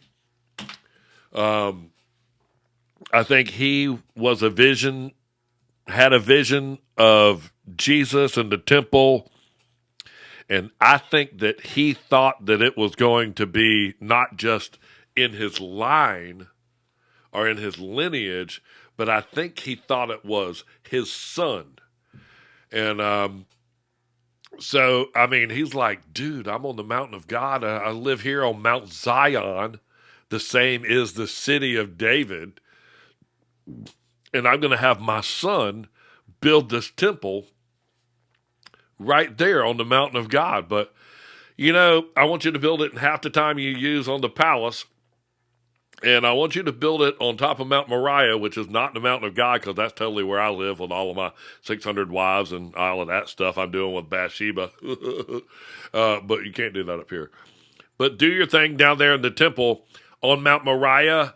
And my house is 110 foot higher than the house of the Lord, so that I can see what you knuckleheads are doing down there. And that's the women's court in the middle over there with the 600 wives in it, in the temple. Whatever. I'm not trying to confuse anybody. I'm trying to tell you, nobody's ever read this. I'm reading these stories and they tell it just a little bit different in Jasher or a little bit different in Jubilees. And I'm like going, I don't want to read you a Dead Sea Scroll. I don't want to read you some hidden book of the Bible. Let me pick this crap up and read it to you right out of here, where David hated the lame and the blind. What? You hate the lame and the blind with your soul? Wow, you're a man after God's own heart? Well, Peaches, when Jesus Christ went into Jerusalem for the first time, the very first thing he did was heal the lame and the blind. Contrast, I should say. But you be you, boo. You do you.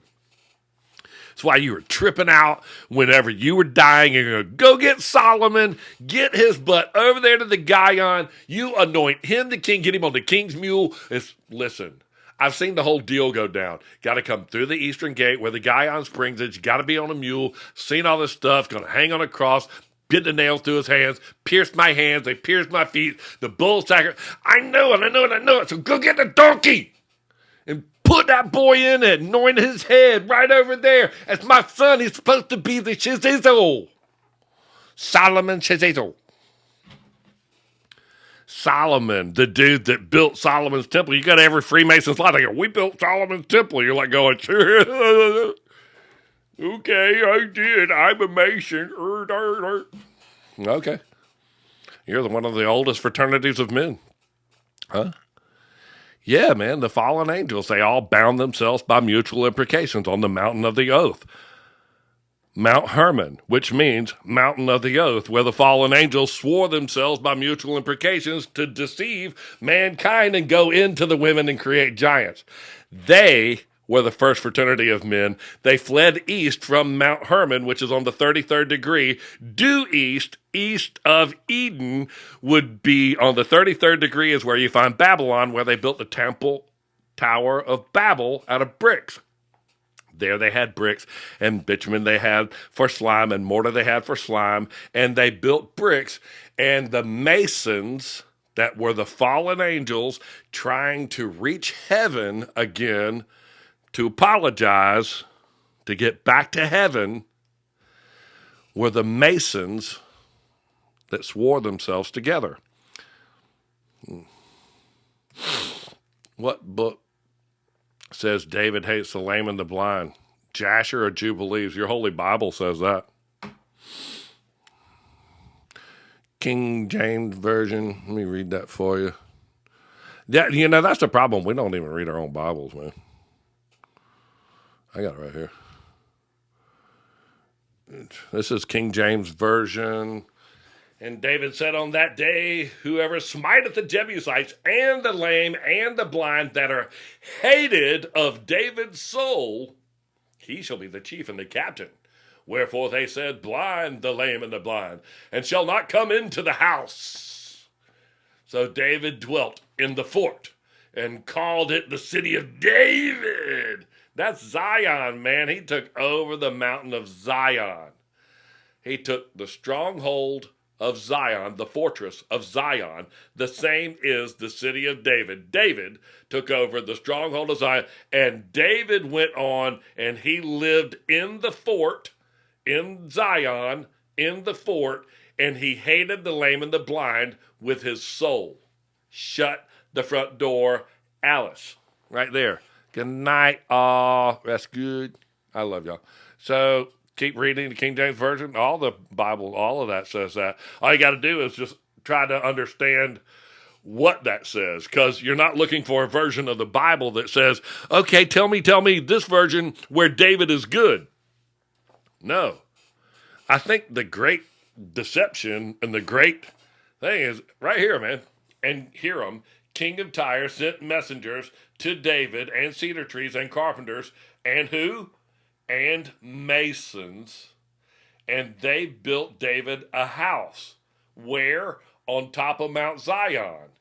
And he lived on the mountain of God, and he hated the lame and the blind. This is in your Bible. If you're looking for a version of the Bible that will reverse all this and tell you that David was peaches, cream, and cupcake, I don't know.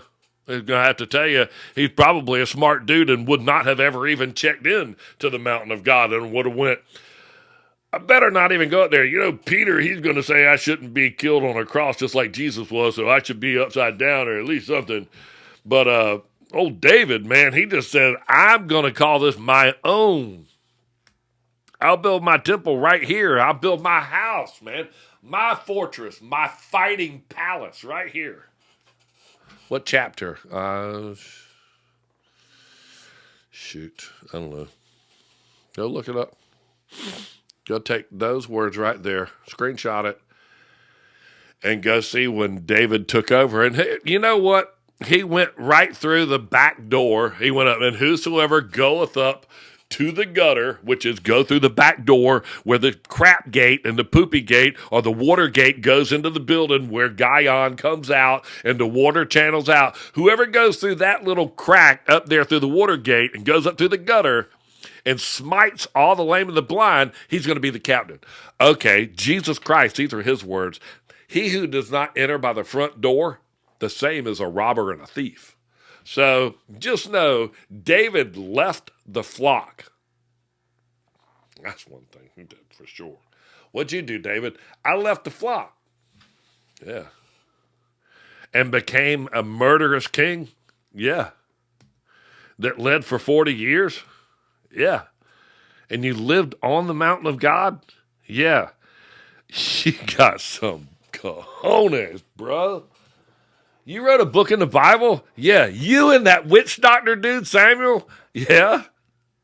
Okay. You mind if I read it? Oh, man. Heck, it's going to be one of the only things that survives. Read it. I will. I will. I know it's God breathed. I know it's going to tell me the truth about you. I can't wait to read this story with my own eyes and not hear some dude stand in front of a whole church and tell me how peaches and cream jackwagon was. I'll need to hear it. I read it for myself. You hated the lame and the blind? Yeah, you're a butthole. King David. Yeah, you ran all of that place. No wonder they're going to blow that place up, man. God's going to consume that with fire, it says it in Revelation 21. What book of the Bible is this? Oh, come on. Somebody type that in there and y'all don't make me sit here. First Chronicles. First Kings, maybe.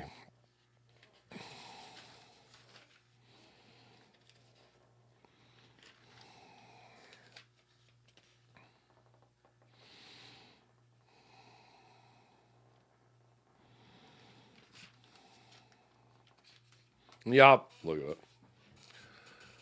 Yeah, he was a jackwagon. Y'all tell me where this is. It's where David goes up and slays the Jebusites. David makes Solomon king. Hang on. Maybe 2 Samuel. Lamented over Saul.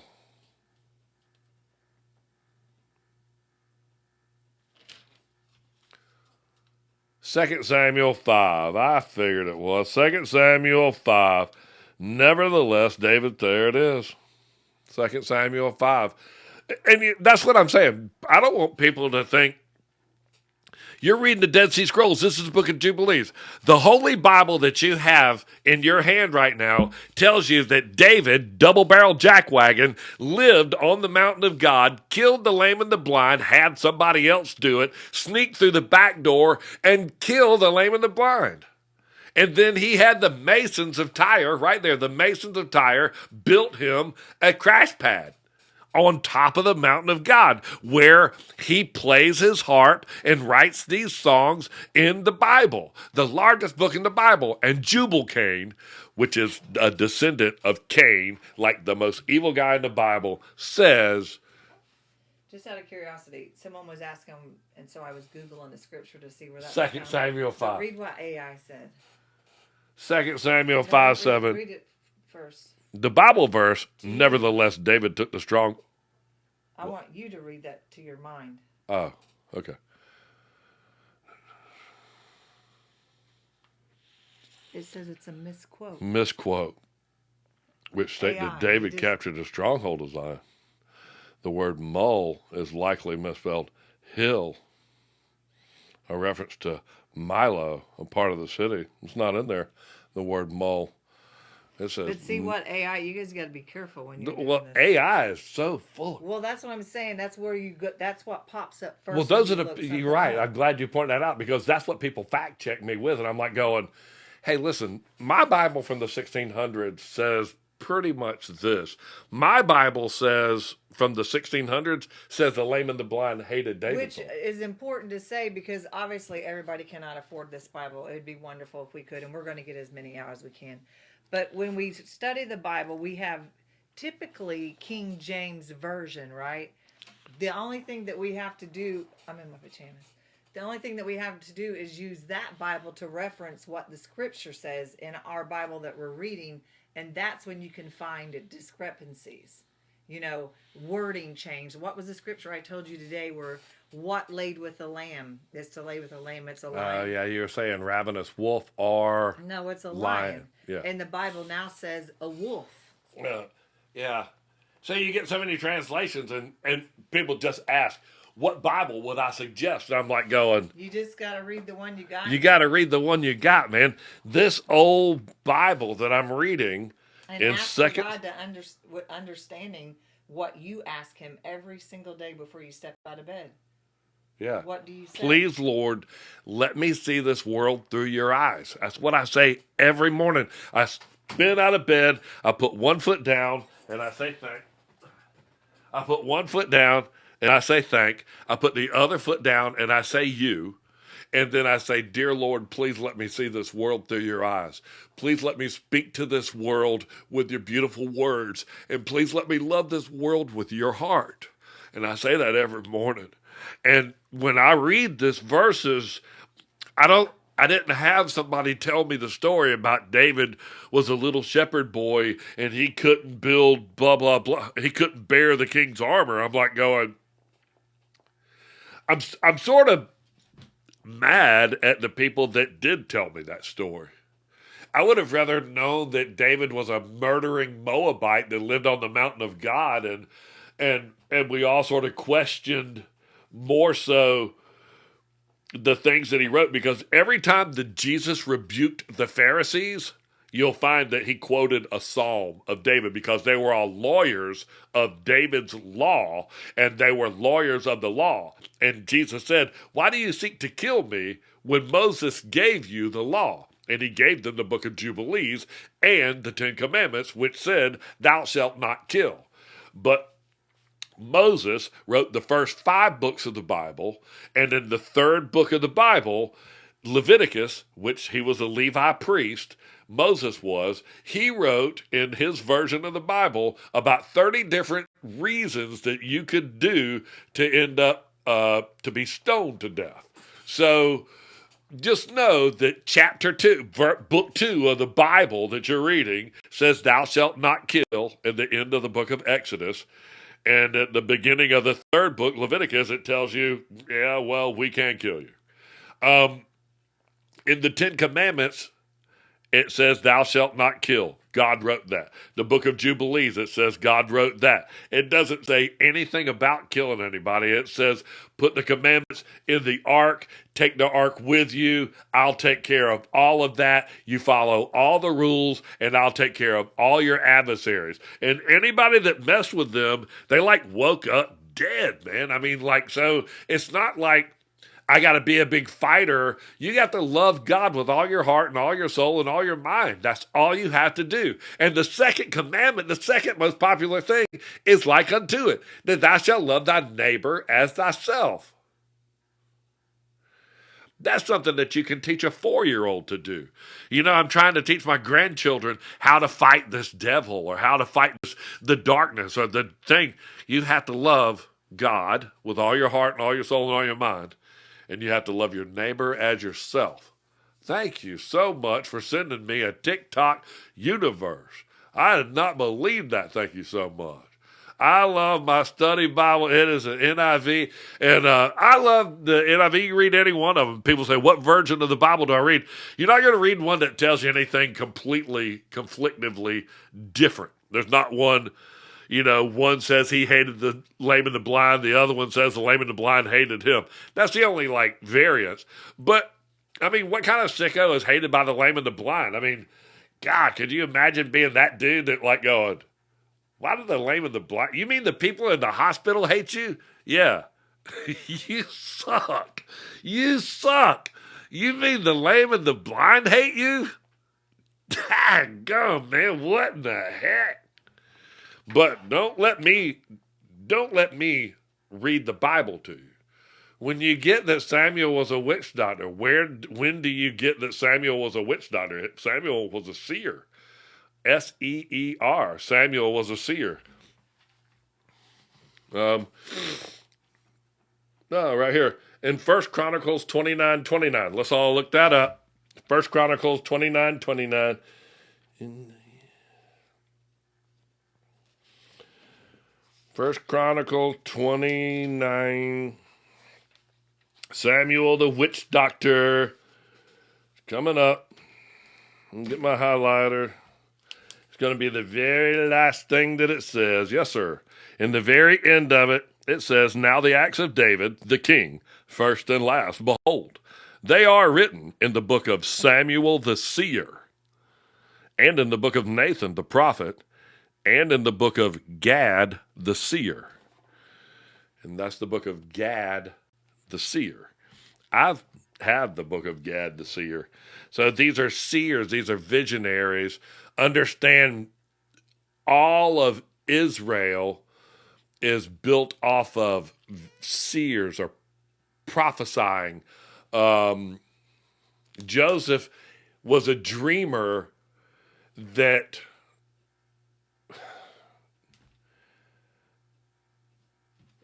if you don't think he wasn't a warlock, he daggum sure to get sold into slavery, went all the way down to Egypt, and then convinced the king with his magic and his interpretation of dreams to let him be the leader of all of the land of the most densest part of Ham and Evil and Canaan, where the smitten go, where the crap is, and you're the king of the toilet bowl, Egypt. Yeah. All right, hot dog. What did you do to get that guy to make you king? I don't know, man. I can see visions and I can see warlocks and all this stuff. And I mean, hell, you can go see where, I know, where Samuel was dead and then Saul, who was it? Saul wanted him to pull up a ghost, so they went to the witch of Endor, and this witch, she resurrected, was it Samuel? He said, why do you disturb my sleep? Samuel 9:19. Is that 1 Samuel?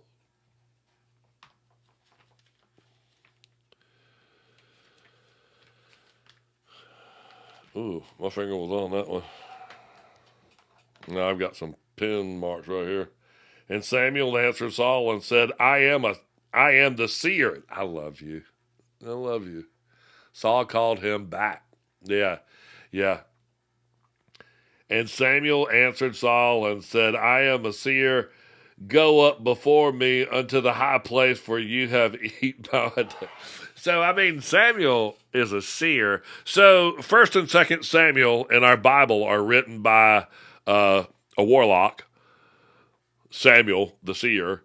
And I think like 1st and 2nd Kings are two. Same dude. He's the guy that went over and go, hey, man, do people want a king? And, you know, it wasn't like there's never, ever been a king before. Bullcrap.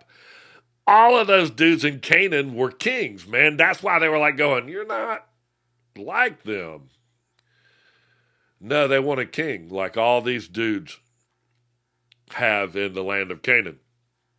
And God told Samuel and said, bro, man, king's going to like take your children, take all your crap, put your kids into the military, take all your stuff, tax you, he's going to be mean to you. And they're like going, nah, man, you tell God, we know what we're doing. We want a king like all those other people that will go out before us and fight for us. And they're like going, okay. So you want the big giant guy like Goliath to go out before you and fight for you. Yeah. Well, what happens when that dude gets hit in the face with a rock and he dies? Do you just automatically flip and you're doing this now? So they wanted a king, and you know what they say in the restaurants, you order crap, you eat crap. And they got him a king, It was Saul. He was a knucklehead, and he doused his whole self. And then David, he was a piece of work. Even Saul knew better than to go up on Mount Zion. Really? Yeah. What the heck are you doing? I'm going to go live up there. My dude started Jeremiah. Do you at some point believe the story of? It's hard for me to get that thing when there's long. Jerusalem is an allegory. No, I don't believe that Jerusalem is an allegory. Jerusalem is that place right over there. You can see the eastern gate is sealed up. All of those things happened. The walls fell down. Jesus walked through that gate. It is sealed up now. The water in Ezekiel 47 is going to come underneath the eastern gate, which is the Gihon Springs, man. I mean, all you got to do is put the Gihon Springs, going to come out of the threshold, go over the Valley of Dead Bones, which is the Kidron Valley, and which is where the Gihon Springs used to go, right around the city of David and around into the Dead Sea. And it says in Ezekiel 47 that it's going to make all the Dead Sea live again. And so just know that's what it is. Thank you so much for sending all those wonderful things. Y'all are just amazing. I certainly appreciate that. And no, I'm not up here trying to kick David, and I'm not trying to. Don't read this. I want you to read it. I want you to read the Bible. Read your Bible. Read any version you got. Read 1 Samuel chapter 9, verse 19, where Samuel is talking to King Saul and says, I'm a warlock, I'm a seer, I'm a visionary, I'm a wizard, I'm a magician, I can see into the dreams, and okay? And I mean, Joseph, that dude's the same thing. When you read the book of Jasher or the book of Jubilees, boy, they put some salt on that one. And salt intensifies the flavor. And as soon as you read it in Jubilees or Jasher, then you know how to read it in the Bible. And then when you know how to read it in the Bible, that's the one that you need to be. That's the one that I need to convince you with. Because if I can teach you how to read the Bible that you have in your hand right now, then you're going to have something to fight with. Thank you so much for the gifts. I certainly appreciate it. I'm just going to tell you that those words, it says that you're going to eat up this word and it's going to be bitter, but it's going to taste sweet. That eating these words right here of Samuel the seer and all this stuff, but it's so sweet to tell you that these are written by God. And now you see who led Israel into defeat. And what happened? What happened to those people? They were taken over by the Phoenicians. You can see the king, they crowned their first king. Those were all the kings of Edom. Esau's sons were the dukes of Edom, and they are the first people of Edom to have kings. And thank you so much.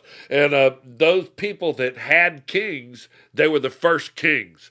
And I think people that are printing this word, they're reproducing the word hallelujah. But so many people are not reading this word.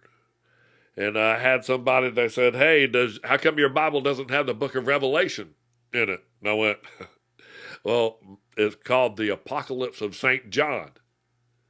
Oh. I'm like, well, crap, did you read the first, did you even check? I mean, and it's very hard to understand how they wrote things, but the book of Isaiah is spelled completely different. And if that's the type of originality you're looking for, great. But it could confuse you a little bit because you might not know who they're talking about or what book that you're reading. That might be a blessing because I was never taught these stories. I read them for myself. And that's why I put them up on the screen and for you to read. And I don't know, man. I want you to read that. Read 1 Samuel chapter 9. Know that who Samuel was. Samuel was not a prophet. Samuel was a seer. Samuel was a witch doctor. Samuel was a whatever. I'm sorry. He stopped me from scrolling. Joshua, it's Greek spelled it the same as Jesus. I know. And God, Joshua, he's a piece of work, man. He was told to go gather the stones out of the river and go put them up on the riverbank, 12 stones representing the tribes, and this is where they crossed. And he was like, okay, that's cool. And on top of that, what I'm going to do is grab 12 stones that are up on the bank. I'm going to go put them in the middle of the river. So they do that. Thank you so much. And so bro just takes it upon himself to go put these stones in the middle of the river, and supposedly they're there until this day. And but they just doing extra crap, man. They're always doing extra crap. Raising these pillars, raising these stones, anointing them. Jacob did that. They named him Israel. You raised a pillar in Bethel? And this is what happened in Bethel. They ended up... this is where they built the golden calf. This is where Solomon's kids built the golden calf. What is equivalent to Halloween. This is when Halloween would have been. I believe it's the 13th day, Friday the 13th in the 8th month, which is what we call Halloween. It is. That book of Jubilees got a calendar in the back of it. But that's what we've been doing. We've been building these books, building these Bibles, all of the front end, all that you can fill out, all the maps of the historical stuff, all of it wrapped in leather, almost 12 pounds of parchment paper. And it's all bound, hand bound, and then tied into a hand tied bind. It's this big Bible that we make. Yeah, they are. Coming right out of the production line right there. All of them are hand bound. I'll make you one before Christmas. And then you can go read it right off for yourself. I will. You know that I love you. And if on my bio page, I'm going to do one more thing before I go. I'm going to show you what my bio page is. Go click on my bio page. Click on that thing right there. And then as soon as you get on it, click on that link tree right there. And then that goes there. There's where tonight's lesson was, or is. And there's those things. And there's long form content stuff right there at the bottom. Those are really cool things. Put a lot of work into that. Are those the Ethiopian Bible? You know what? The things that are in the Ethiopian Bible, I'll tell you. I got one. It has all the books that are in the Ethiopian Bible.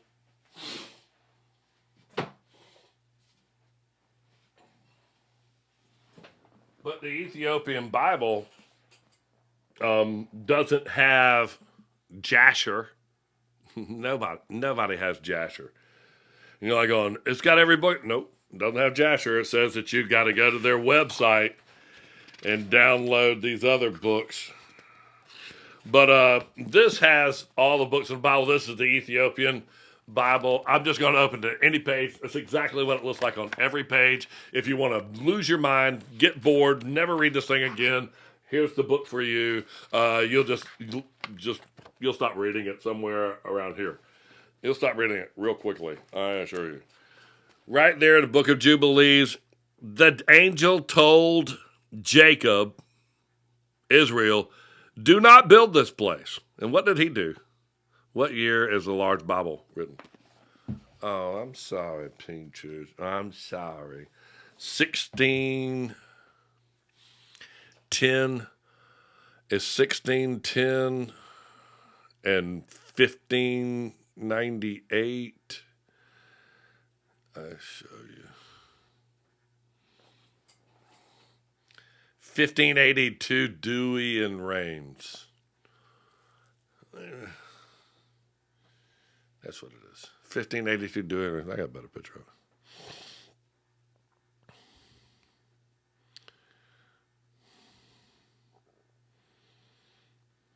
it. I got a butt ton of those things to make, too. That picture just right here of it.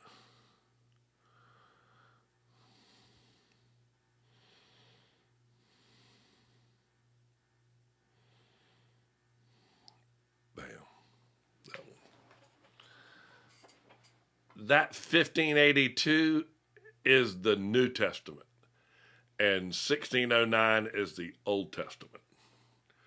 But that's what version it is, the one that I make. It's the Dewey and Rames. You know what? Wycliffe. I went to Wycliffe Bookmakers, and I wanted to buy a Bible. I wanted to go buy a big John Wycliffe. That's a big Wycliffe Bible. So I had money. I was ready to go in there. How do you feel about the series of Chosen? I give it about an 80%. I think some things are misarranged. A lot of the talk is obviously ad-libbed, but I give it about an 85%, and it helped me understand the Bible a little bit better as to how things were, and I like it. I think it's very useful. I don't think there's a big, oh my God, they just told you to go worship a pagan statue or something. It doesn't do that. But I was telling you about going into the John Wycliffe place in Orlando here. They have a big campus. It looks like the largest shopping mall in America times 3. And I'm sure hundreds of people could work there. And they had a big bookstore, and me and my son, this was a couple of years ago, and it's since closed. There's no access to it whatsoever, completely shut down. They don't even want you to come there. The security guard will tell you to turn around as soon as you come up to the door. Honestly, at John Wycliffe, the biggest place here for. And when I got in there about 3 or 4 years ago, I said, do you have a Bible for sale? And they said, no, we do not even sell any version of the Bible, but you can go buy that Bible right up there. So I was like, I want to buy a Bible from the Wycliffe Bible store. So I got this Bible right here.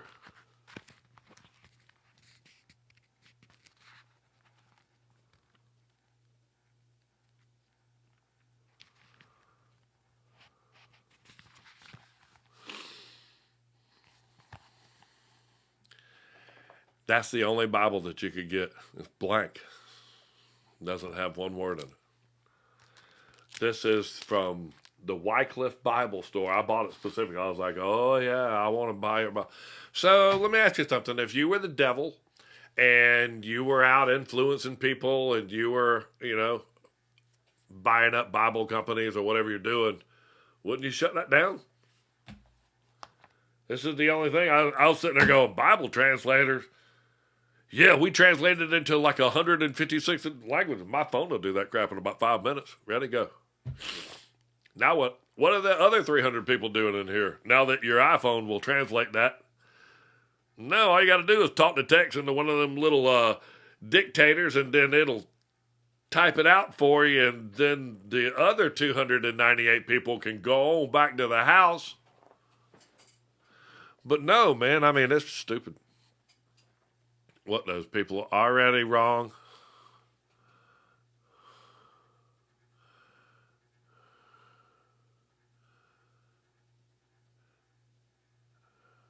What did A2M say? Are you MAGA? Are you? Are you a MAGA? I'm not, MAGA means something I think sort of crazy. I'm not with the other guy, I can tell you that. I'm not left, and I'm not that far right. I stay right in the middle. I keep my eyes straight forward on God. Do I think that he's the Antichrist? No, I do not. Do I think he plays an instrument in the album of the last days? I think he's like the lead guitarist. I have no idea if it's a good thing or a bad thing, but dude is on the record. Elon, he's playing on the record. He's in there somewhere too, bro. And I don't even know. I got a buddy of mine, he's real left, and I was like going, he's so funny. I said, y'all don't even know who to hate. Y'all don't even know if they hate the guy or not now. But I don't think, just don't go too far right. Now, I would tell you something. If he walked up and said, the very first thing that we're going to do and I'm going to pay for it, the very first thing that we're going to do is tear down that giant obelisk. That's what we're going to do. I want to tear down the giant obelisk. I would like to take the fasces,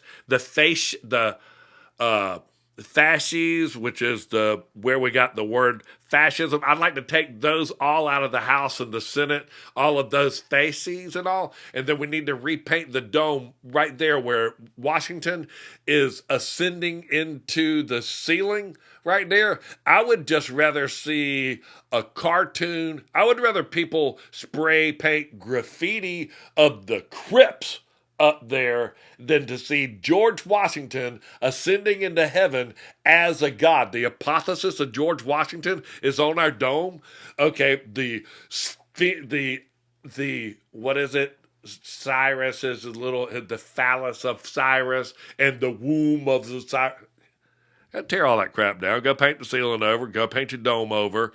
Go take the faces out of it. Go tear the obelisk down. You're going to be my guy then. You'll be my guy. I don't care what part of you in. If you say, hey, we're tearing down the obelisk, we're tearing all this pagan crap down that is literally representing all of us right now. Yes, we have the largest obelisk in the world. Yes, Freemasons built it. Yes, they painted themselves ascending into heaven after they reached the 33rd degree of ascending into heaven. And yes, they were knuckleheads. Okay, so I want to see the guy tear that out. I can't with the puppy. He's on the topic. I know he just sits there with me, man. And I'm deaf. He's my service animal. So he does. Do you recognize the name halal? I see it all over the place. What's it mean, though? Probably means... every time I look up something, I'm like, what does that mean in Hebrew? You look at people's names. Like, who's that? Zohar? Or Zohar, the New York guy? Means light bearer. Somebody got to do a TikTok on that. Zohar, the light bearer, is going to be standing over there representing New York City with their big Statue of Liberty, the biggest light bearer in the world. Go tear that down, too. That one. Tear that down. Zoran, whatever it is. He's light bearer. So is Barack Hussein Obama. Oh, no, you can't say that. I didn't say anything. I just tell you what his name means. It means like lightning from the sky and all. I'm not kicking on the dude, man. It's just like, you're going to name the guy something, know what that crap means. I don't know. I would. Who's all up for tearing the obelisk down? Who says don't tear the obelisk down? Who would be opposed to tearing the obelisk down? Was King James a Mason? Hell yeah. Heck yeah. Heck yeah. He was not a good guy. Not a good guy. He was a perverted Freemason. He was a weird Freemason. He was a twisted person. I say tear it down. I say tear all that pagan crap down. All of those columns and pillars and little goddesses and raised images and obelisk and all of this stuff is like so creepy. Like, trash that crap, dude. I don't need none of that crap. You want to tell me where your faith is? You want to tell me you got God in the middle of you? Kill that crap right there. Heck yeah. Heck yeah.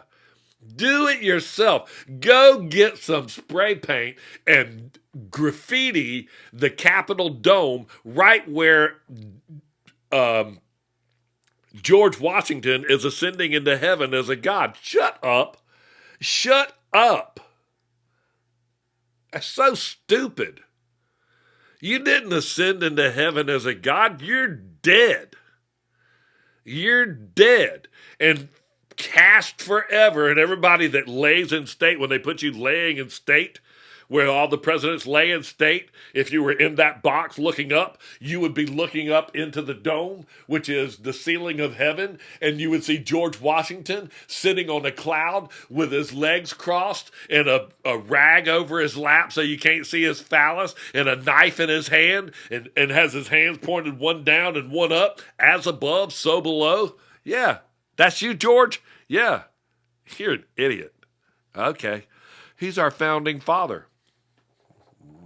Okay. Whatever. I'm sorry, they'd have killed you back then. They'd have hung you up. You can't say that, man. My granddaddy's name was George Washington La, my last name. And they named him George Washington, my last name, because the teacher named my granddaddy that. He came home from school and the teacher said, can she give me a proper name, because she didn't like Bo. And that was what they called my granddaddy, Bo. And they said, yeah. And the teacher named my granddaddy George Washington. And I was like, okay.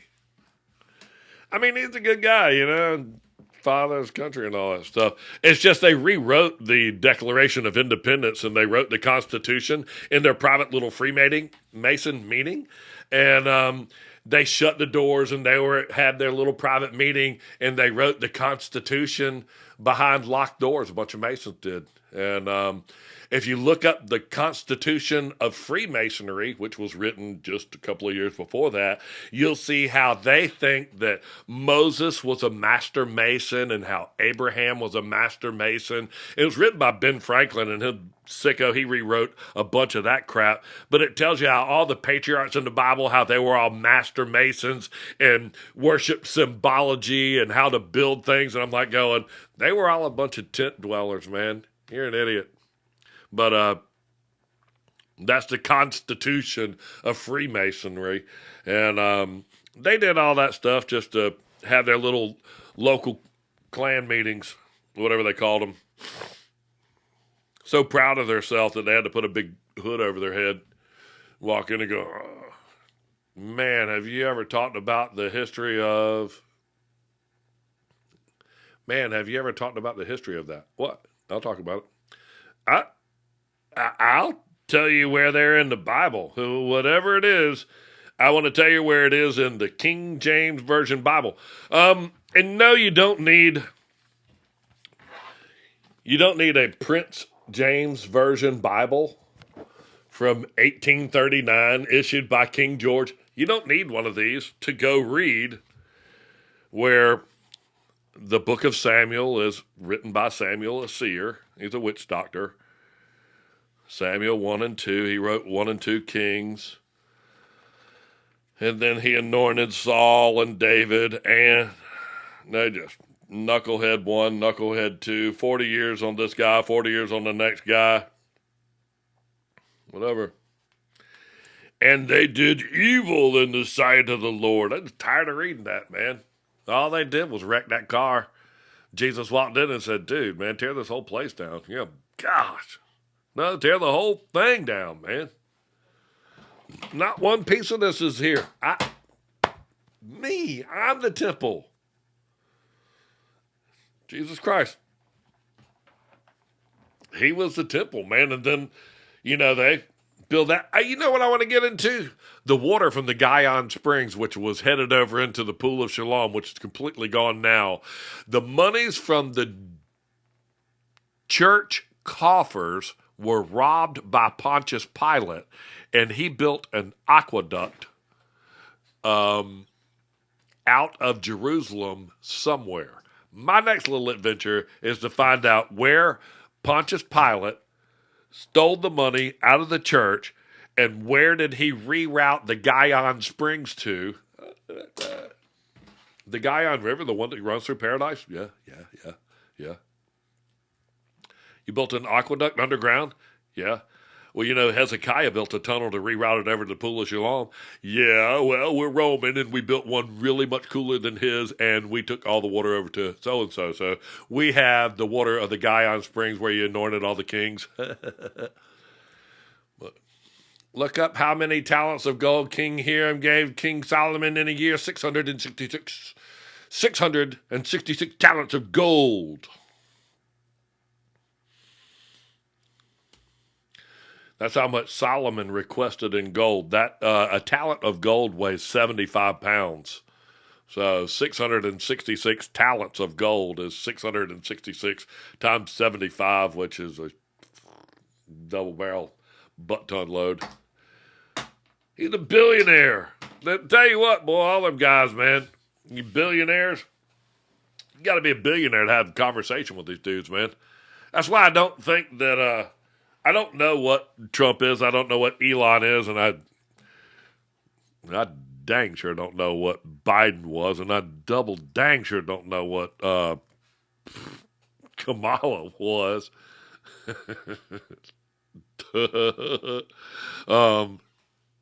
I don't know what these dudes are, but they're on the record, boy. Joe Biden, man, you read how long he was in office. He led for 42 months, okay? I mean, you just read that right there, dude. He signed with his auto pen at 42 months in. He decided that he was no longer in the race. That's 3.5 years, 42 months. To the day. I called it out. I had a buddy of mine. I said, you watch, he's going to do something, and he's no longer in it. And then they put Purple Britches in there. Oh, cackling Kathy. And, but, I mean, you got billionaire that's going to walk in, and he's going to fix this and tear that down and all that stuff. And I'm like, boy, y'all swing that hammer so hard, man. You swing it so far to the left, you swing it so far to the right, and y'all are just knocking crap down over here, left and right. Ain't none of y'all knocked the big obelisk. That crap is in your backyard. It's in the hindsight of all of the left news medias.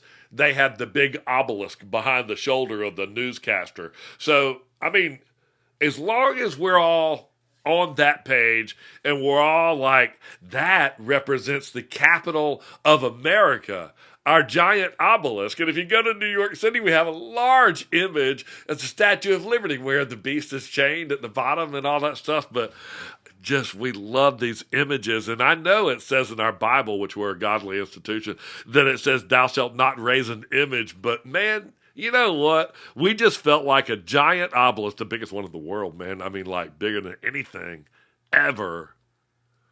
We want an obelisk because we want to be the most evil. We want to have the most evil in the middle of that.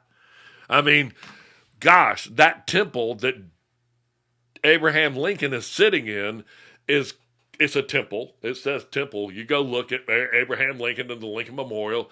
Right behind his head, it has the word temple. Okay. He's got his back to the temple, facing east, looking at the obelisk. And it says, there is no greater abomination than those with their backs to the temple facing east. Shut it. Abraham Lincoln, then he's sitting there on his hands, and his hands are on the chair, and underneath his hands, those are faces. They're a pack of rods that you beat people with. Sorry. That's where fascism comes from. Faces.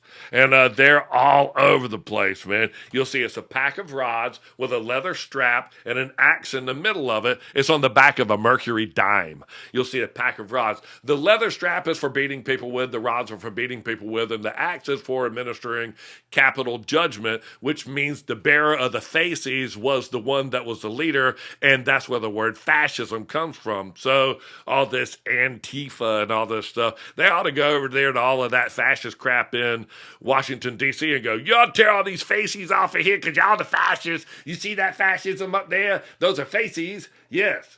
And yes. And yes, those are faces over there too. The fascism is out of fashion. But we got it all over the place. What about the Egyptian Bible? Do you know? I know a lot about it. My son-in-law, ex-son-in-law, he's Egyptian, and he goes to an Egyptian church, and they got an Egyptian Bible and all that stuff in there, and he told me all about it, man. I got to sit there, and I got to go behind the veil and into their Holy of Holies, and I got to go up the steps to their altar, and I got to see their altar. It was all very smooth stone. I got to see the books. I got to see the bishop and the main people that ran that place too. Also saw their head. It was covered. It says, "Thou shalt not cover their head. Thou shalt not go up steps to an altar. Thou shalt not hew the stones of an altar." But I mean, what do I know? I'm just a dumb redneck that reads the Bible. That's what I think about that. Just say abyss. Just says abyss. What says abyss? And his face was over the murmuring deep. Yeah. The abyss. The abyss was the darkness. And he saw the darkness. His face was over the murmuring deep. And you go, why are you saying his face was over the murmuring deep? Because you see this little Bible right here is Hebrew. Okay, and I don't know what it's going to look like, but it opens backwards. So, like, to me, this book should open this way. That's totally the back of the book.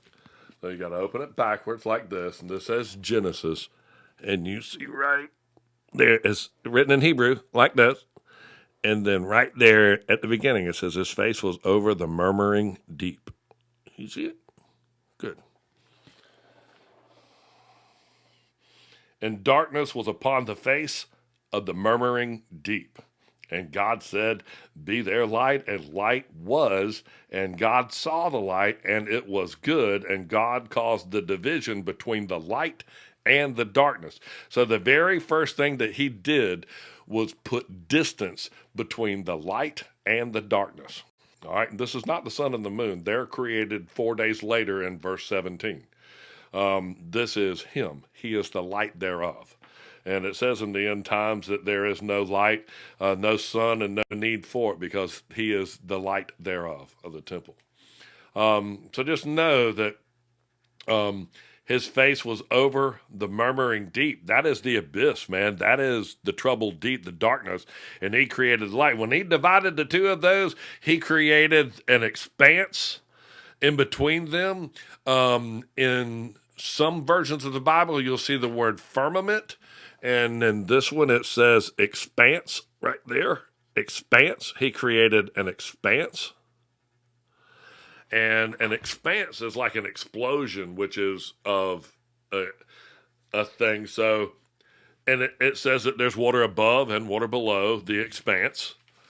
And this is this old Hebrew Bible. But I just want you to read that. So, when it says his face was over the water, and you're like going, well, understand what the water is. The water is crap. Because the water where the horse sitteth are peoples and nations and tongues. And in Revelation 21, where it says there is a new Jerusalem, for the first earth and the first heaven are passed away, and there is no more sea. So what happened to the water? The very first thing that are created were the water mammals and what have you. And then, the beast is going to come out of the sea. In the end days, there is no more sea. And the waters where the horse sitteth were peoples and nations and tongues, man. So, how long have I been studying the Bible? Maybe like 10 years or so.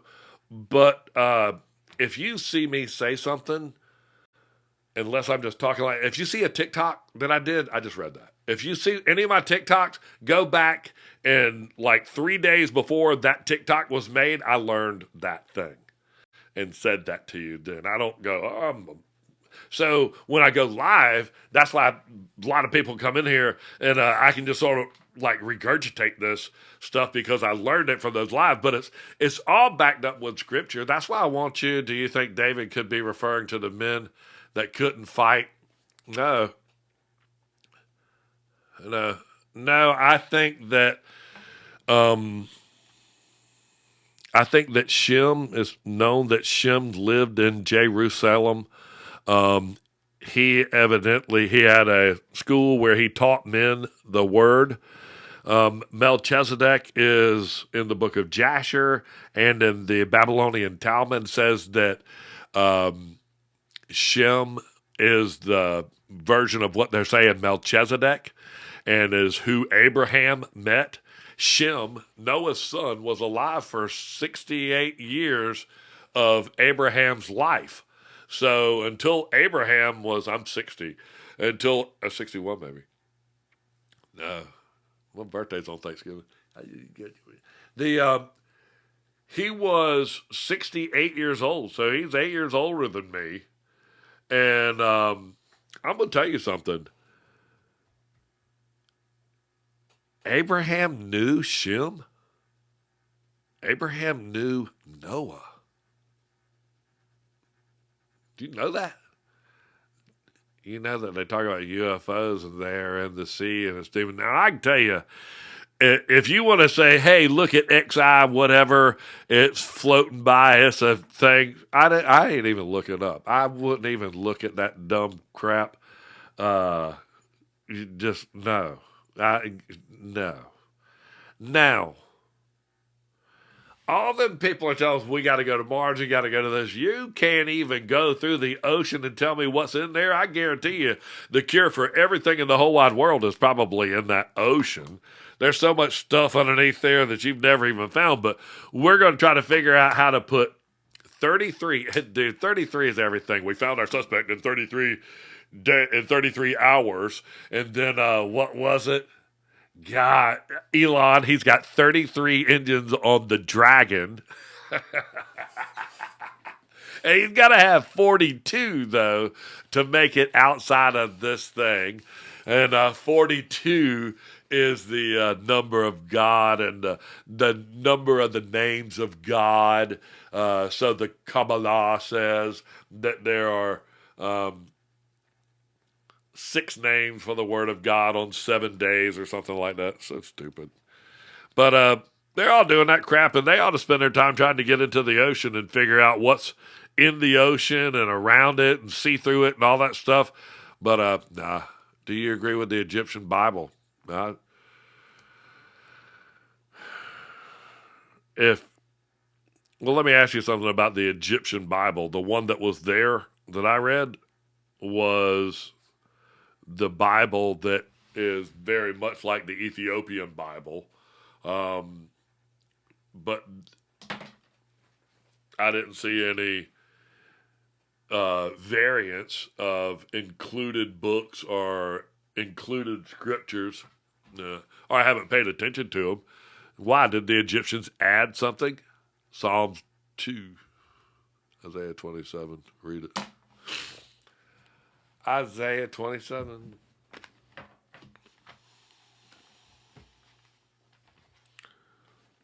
Oh, well.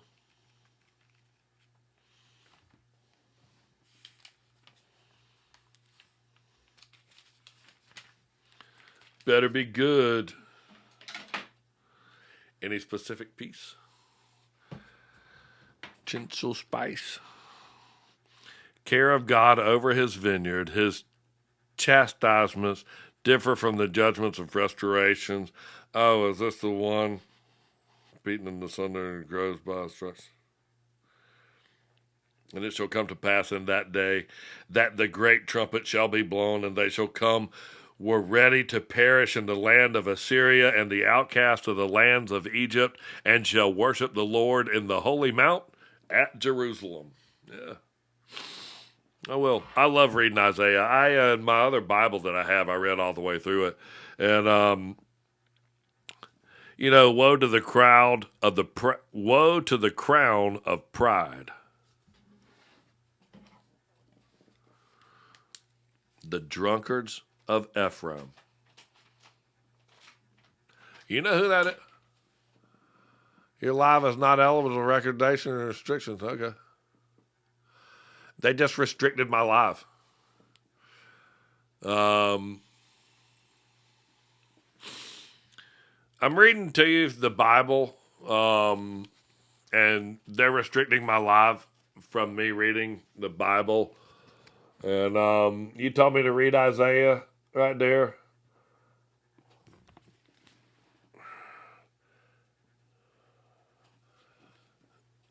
You know who Ephraim is? Dude, all you got to do is do the backstory on all these people and who they are and what their names mean in Hebrew. Ask your computer and say, what does this name mean? What does this guy's name mean in Hebrew? And then who were his relatives and who was his fathers, and go up about 10 lines, and you'll find out and go, man, you're Samuel the seer, the guy that wrote 4 books in the Bible, the witch doctor. I think his great great granddaddy was Korah, Korah. And do y'all know what happened to Korah? The sons of Korah? We live TikTok. We love TikTok. We love.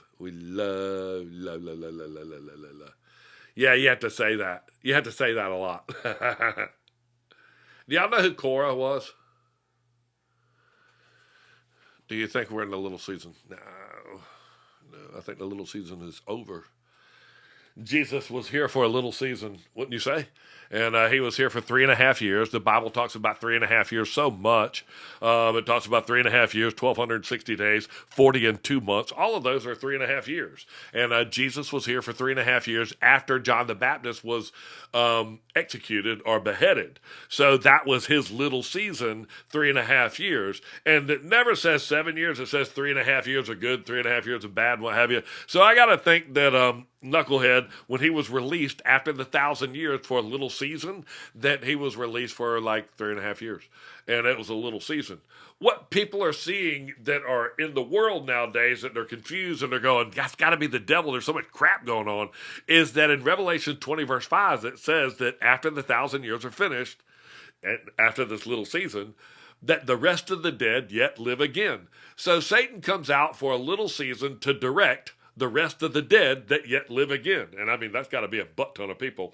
So the rest of the dead yet live again. Satan's out for a little season. They start off the Knights Templar, all of the church cuttings, where they started restricting the books of the Bible, all of the stuff. He gets everybody off doing a good job. He goes and stays in his rest of his incarceration. He gets out at the end of 2,000 years, because there's the first resurrection, and the second death is the second 1,000 years. And after the 1,000 years are finished, Satan is released from his prison, where he will go out and gather the nations, Gog and Magog, and they will gather around the beloved city of David, and fire will come down from God out of heaven and consume them in fire. So why do you want to go to Jerusalem? Gaza is where Ashdod was. That's where they took the Ark of the Covenant, and the Ark of the Covenant struck their gods down and killed them. Gaza is where Samson tore the doors off of it. He didn't even want them to have doors. So he ripped the doors off of them and carried them up some faraway mountain. If you don't think there weren't giants back then, Samson was a giant. I guarantee you. Guarantee you he was what they call a mighty man, man of renown. Renown means Shem. Shem means the name, men of renown. Renown.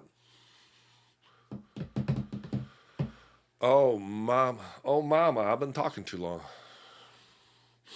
Yes, Shem, do you think the true people of Israel are there now? I think Israel means struggles with God. So, yeah, I think they're right there struggling with that whole problem. And they're doing a great job at it, man. They're like blocking up walls and sealing up the entrances, and they're not even allowed to walk into their own temple. They're still like over there on the western wall going, man, can we come in? I want to come into the temple. These dudes won't let me in there. I said I got to stand over here by the western wall and wail. I'm over here. And you're facing east. There's no greater abomination than those dudes that are at the western wall facing east, which is what you do when you at the western wall, you face it and you face east. And when you do that, your back is to the temple, because Mount Zion's going to be right behind you, because all of that crap's built on Mount Moriah. So there is no greater abomination than those that face east while their back is to the temple. So you go on down there to your Wailing Wall and go,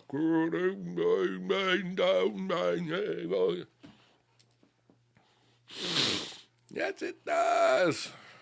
Yes, it does. I don't know. Doesn't all our flesh wrestle with the spirit? I guarantee you mine does, buddy. Guarantee you. I try every day, man, to be better and better and better. And I just say, dear Lord, please let me be working in you, giving meat in due season. And that's why I do this. I used to be a big roofing contractor, and I put roofs all over Florida. I put the roof on the Orlando International Airport. I put the roof on 69 of the 85 schools in Brevard County. What do I like to do now? I like to build Bibles, and I hand build all of these Apocrypha Bibles that include all the books that were taken out, and I just want you to read them. I want you to read them for yourself, and I want you to read your own Bible and read where David hated the lame and the blind. I mean, even if you can make an excuse for why David hated the lame and the blind, who thinks it's a good idea to go live on the mountain of God and write a book in the Bible? I mean, who the heck are you? Read Jubilees 8:1-4. I was trying to find, came in Adam's map of history.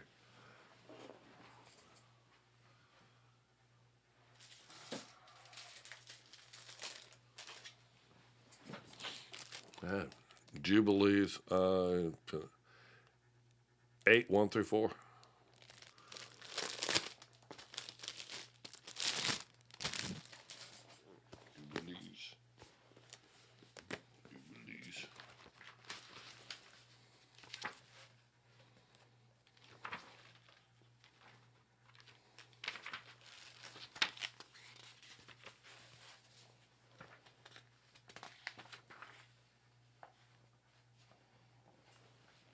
Mm-hmm. There.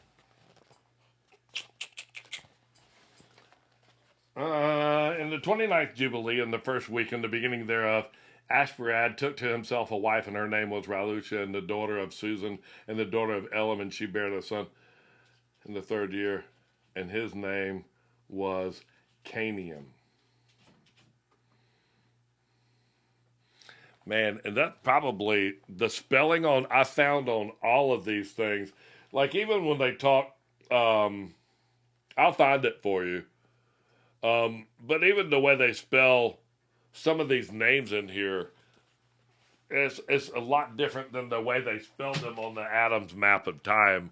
And it's almost like Isaiah and just the way they spoke back then. So it's probably a variant. I would look for, instead of that K, I would look for a C and something close in those letters. Because you can see where Perez, the guy that we were just reading, look at some of these things right here. Like, see where they call him Phares, but it's Perez in some of them. Not this one. If you see it in the scripture, like it says, they'll throw an H or just change the spelling. So don't let that get you. Keep reading through 4, please.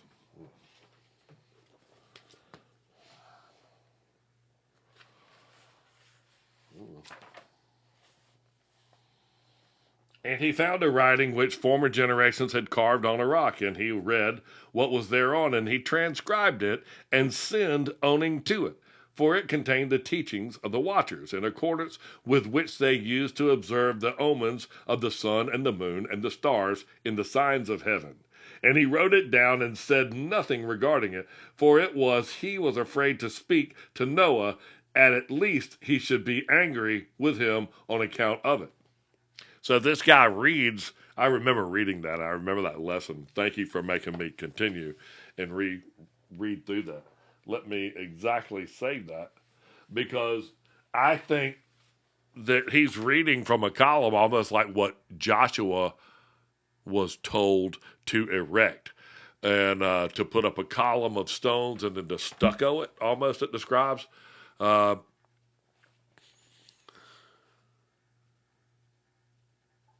Do you know that there was 1,000 years stolen from the timeline and taken by... No, I didn't know that.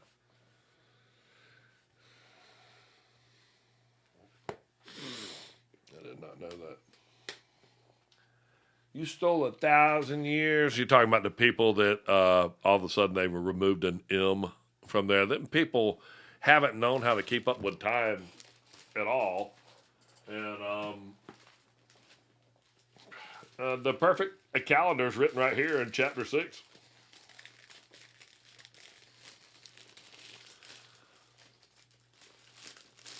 Do you think the Palestinian people are really the Israeli people? No. No. I think they're all Canaanites, man. All of those are Canaanites. But, I mean, they're the descendants of Shem. You just know that Canaan, I say Canaan because they're over there and it's causing trouble, but Canaan was like from the Jordan and Jerusalem to the west. I mean, going to the east through Mesopotamia and all that. That was all Shem's land. So it says the children of Shem were like the Persians and the Assyrians. And, you know, a lot of people go, what? And you're like going, yeah, man, they had the hardiest middle of the earth. Japheth was like Russia and Stalingrad, all of those places. And Hamda Lambda, he went on down south. Daddy, please. No, let me stay up. But it is my perspective on things. That's all I want you to do. What I really want you to do, though, is go read each word of the Bible. And when you start reading, understand who's writing it. Understand that when you read Samuel, that Samuel is a seer.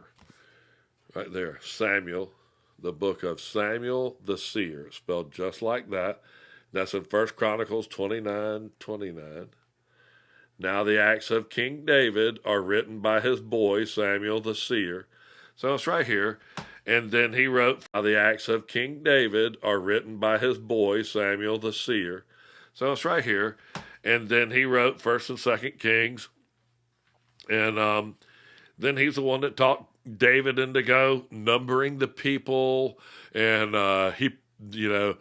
Satan provoked David to number the people. Then it says in 1 Chronicles that the Lord provoked Satan provoked David to number the people. Then it says in 1 Chronicles that the Lord provoked David in so facto as one as the other. Just know that God wouldn't have ever done any of those things like had to get away from Jacob before the sun came up. He created the sun. And that was an angel of darkness, a man that Jacob wrestled with that named him Knucklehead. And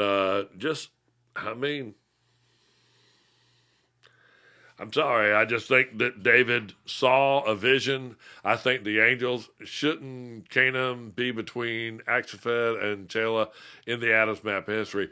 It's very true. But I don't have my map with me. It's all the way in the living room, and I will go look up that and see if I can locate them. But like you asking, especially when it says how long Shem was alive during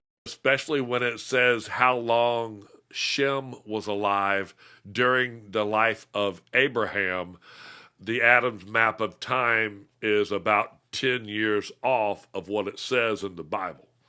So just know that, and it differs a little bit from what the math is in the Bible. But Shem actually taught Jacob and Abraham in his little school. So Shem, Noah's son, that went through the flood and helped build an ark and watched the fallen angels all die in the flood, he had a school in Jerusalem. And Abraham and Jacob went to it. And when Abraham went to go sacrifice his son Isaac, he went to Mount Moriah, which is about a quarter of a mile away from Mount Zion, where Shem lived in the fortress right there. And that's the same guy that gave a tenth of his spoils to. And somebody up there, King of Peace, on the mountain of peace, the mountain of Zion, was making wine and bread by the Gihon springs for all the lame and the blind. So that happened. And then David saw an end to all of that, slayed the lame and the blind, built a wall all the way around the city. And people say, we don't need any walls. David was the first one to build a wall. He built a wall around around Mount Zion and said, this is mine, man. You ain't coming through here. You got to go through it. He built the gates of iron and brass. It says it right there, man. So David and the masons of Tyre built the gates of iron and brass to keep anybody in Milo round about. And the same is the city of David. And he built it all in with a wall so nobody could get to it. And he could just sit up there on his mountain by himself with all of his wives and his knucklehead son and rule the world and run the world. Where are you going, Arlo? Where you going? Macho, bad dog. Don't leave. Don't leave. Don't leave. Just stay here with Daddy. I love y'all. It's 11:11, man. It's my bedtime. What's up with Chad? I don't know. They all get, hello. That's what I just told you. I was like, I got to go to bed. I didn't realize what time it was. I love y'all. And in Jesus' name, I'll get back on live again. We are producing those books, and I just can't wait to show you the stuff that I found in the book of Jasher. You're just going to lose your mind with it. You know I love y'all. I'll put it out on the TikTok sooner or later. And I love y'all. And in Jesus' name, y'all have a blessed day. Me and Arlo and Gigi, happy birthday, Gigi. We sure do wish you a happy birthday. In Jesus' name, y'all have a blessed day.